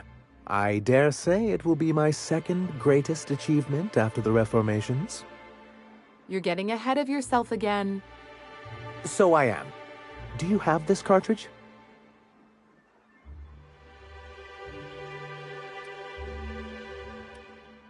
That's just cruel and inefficient.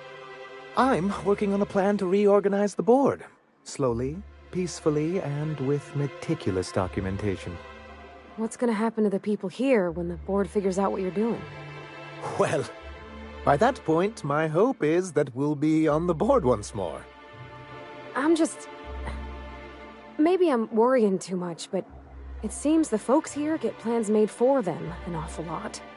When do they get to start making plans for themselves? Once MSI is restored, the people of Monarch will be able to make more choices. We'll have all the brands and resources of the board here. But truly, I am getting ahead of myself. First, I need to submit the Bolt 52. With that data you're holding, of course.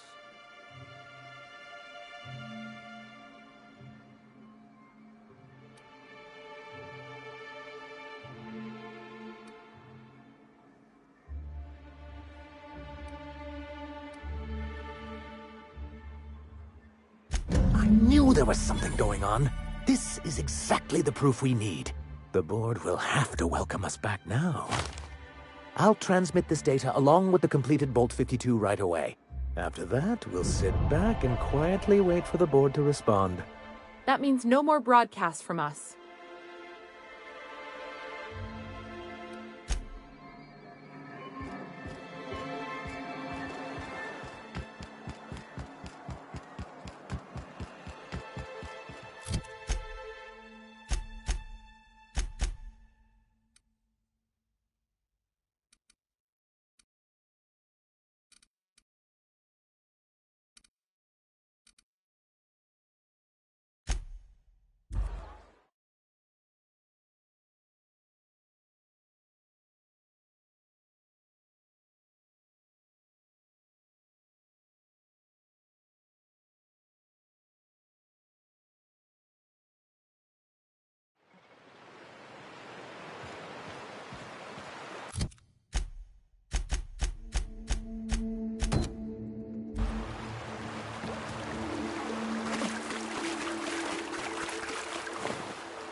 This factory offers the loveliest aromas.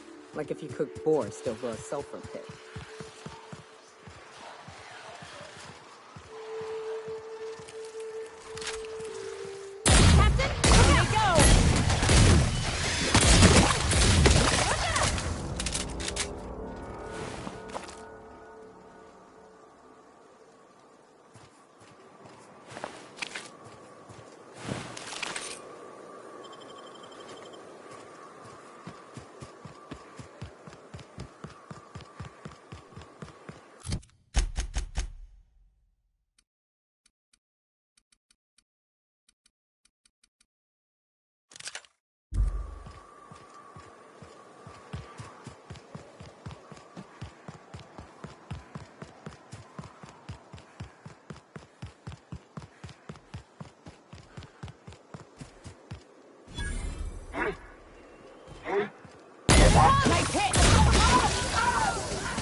Hello? Anybody here?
Proximity alert. Biology human. Protocol kill all plants. Suspended. Present your Rizzo identification credentials or prepare to be downsized.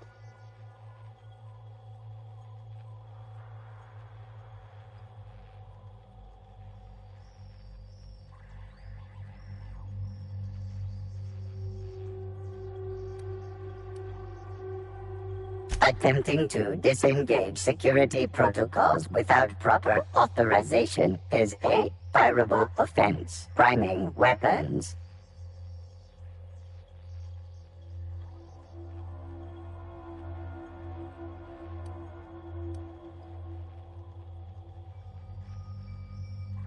Executive level password accepted as identification according to Employee ID Protocol A-3501. Welcome back, Doctor. Be advised, Mantisaur threat level is petrifying purple berry. Please use caution. Mantisaur wounds are not covered under Rizzo's health policy. Have a productive day.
Touchdown on Cascadia's landing pad. You'll need to connect the storage tanks to my fueling system, and then initiate the transfer from an authorized terminal within the lab.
Traps everywhere.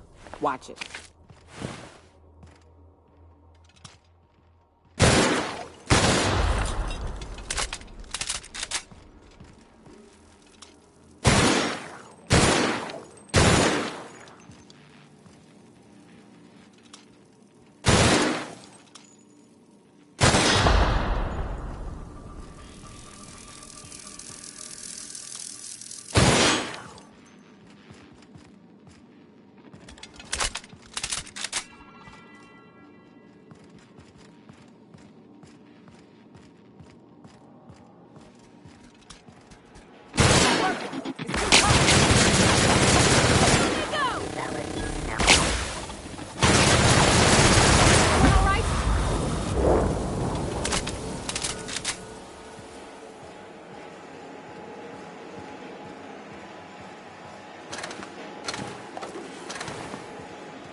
Keep him quiet.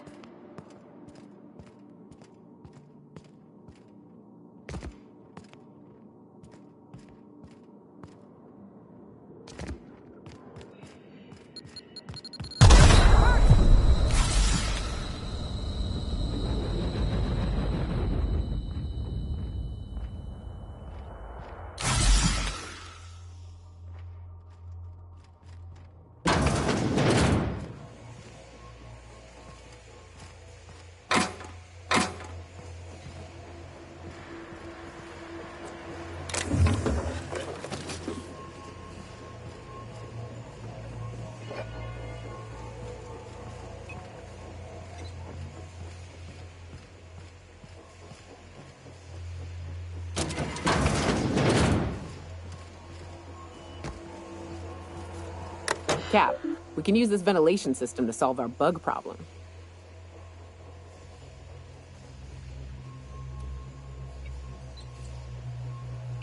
Gloriously showering prey in high-velocity shells is quite thrilling, I'll admit. But it ain't cheap. It stains my spirit to say it, but this here's a more economical option.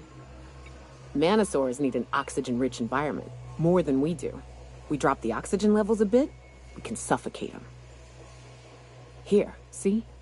Done. Won't be but a minute before they're all rolling around, desperately trying to figure out why they're dying and why they can't stop it.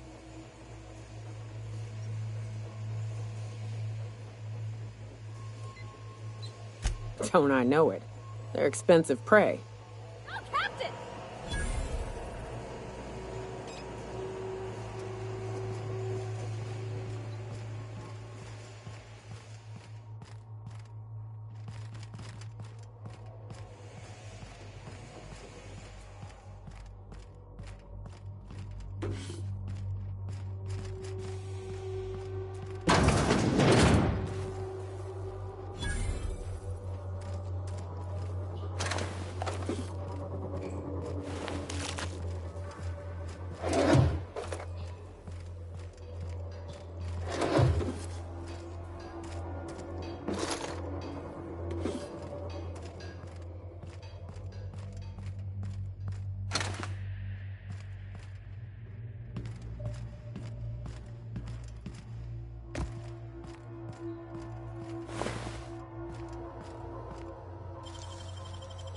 I usually just kick him down.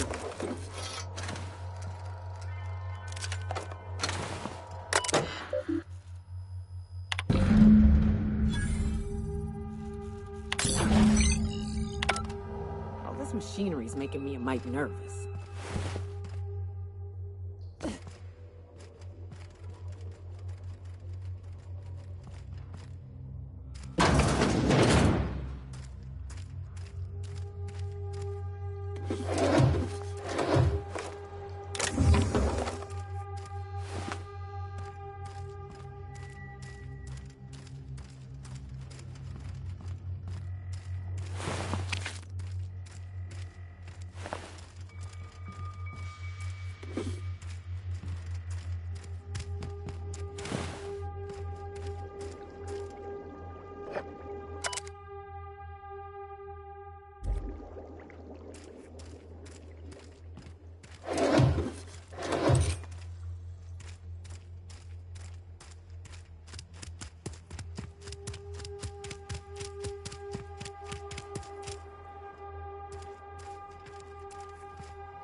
She's right majestic, huh, Captain?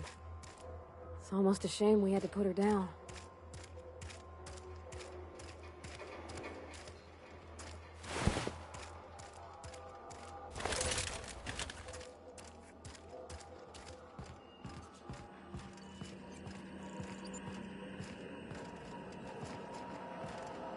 Let me take a look-see.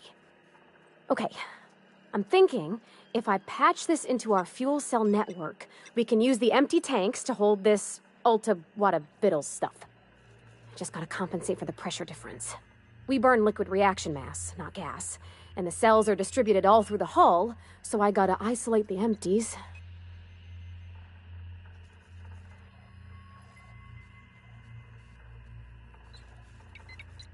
Of course I did, Captain. Just gave it a little jiggle.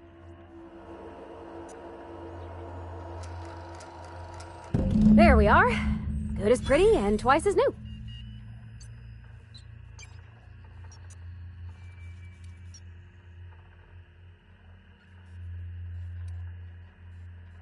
You don't pay me. Wait a damn minute. That's a good point. You don't pay any of us.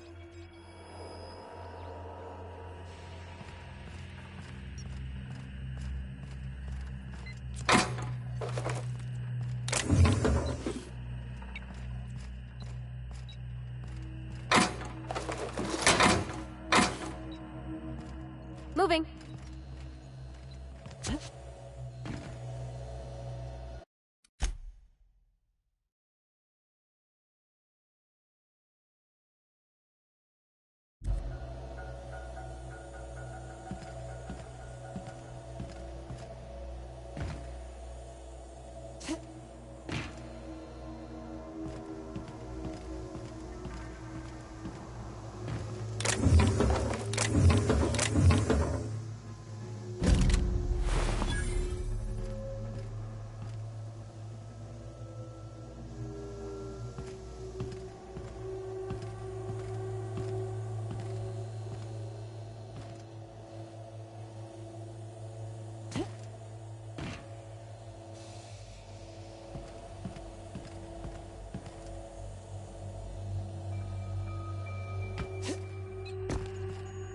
Coming.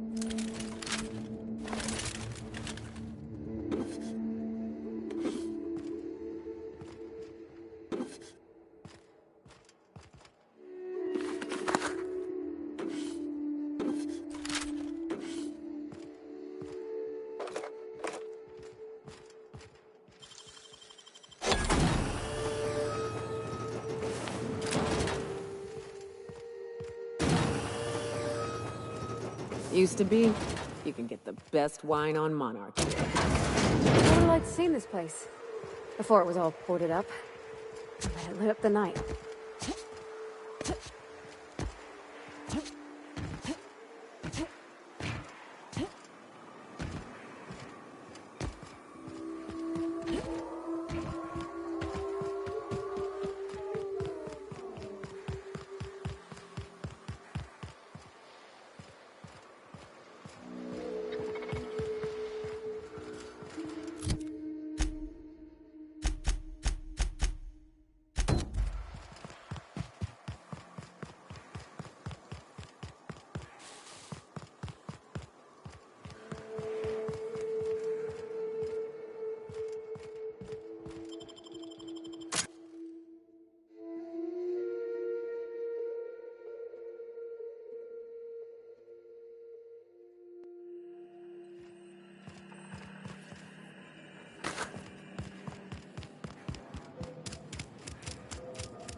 fight.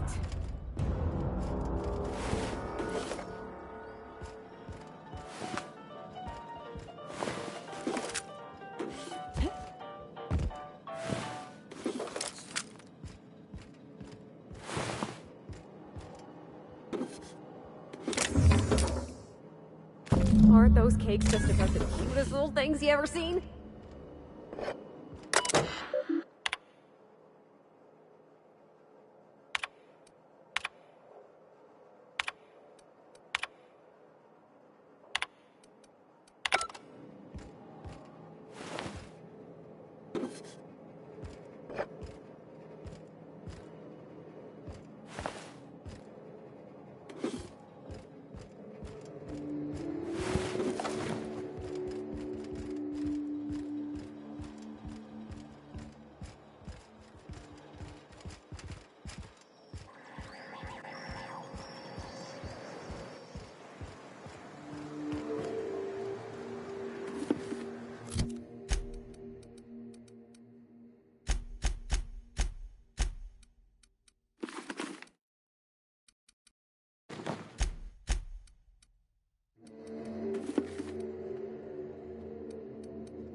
Here they come.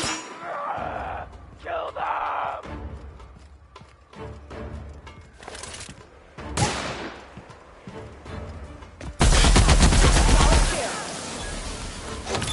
That's the last of them.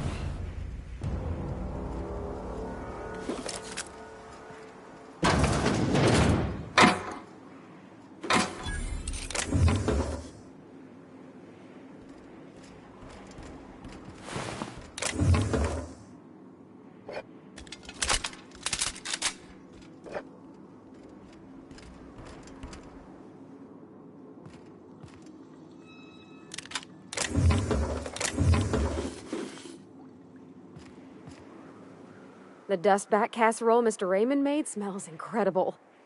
Oh, I kind of want to take a little taste. But I'm gonna be strong. You gotta be more careful about what you say around Felix. He's a good guy, but real impressionable. I don't want him thinking it's okay to threaten folk. Well, I don't want him hurting people on account of me. I want him to be a better person. Now look how cute these cakes from Cascadia are. Someone even traced little hearts in them. I guess that settles dinner. Thanks for hauling me all over creation, Captain. Well, I was gonna, but then it hit me. I got this nice meal all planned out with music, and I got that soap to scrub up with, but I don't got nothing nice to wear, Captain. Maybe you're right, and I'm stalling a bit. But maybe I also need to, so's I can work up the courage. There's this place I heard of in Byzantium, Jolicoeur's Haberdashery. I bet I could find something nigh on perfect at a place like that.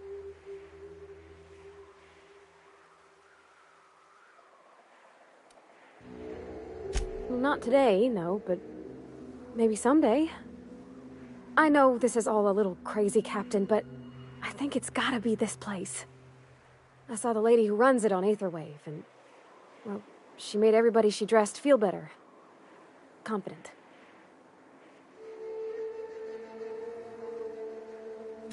Thanks, Captain. I know I've been asking a lot, but you help me out every time. You're the best.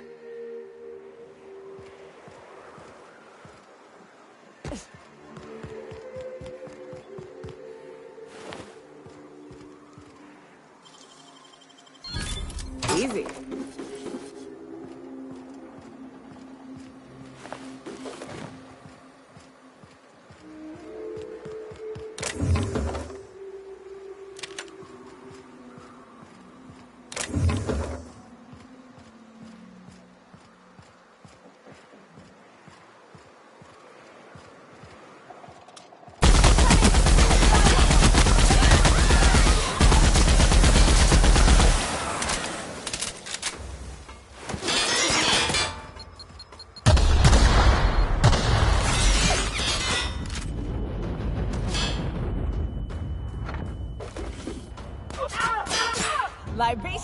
me, folks.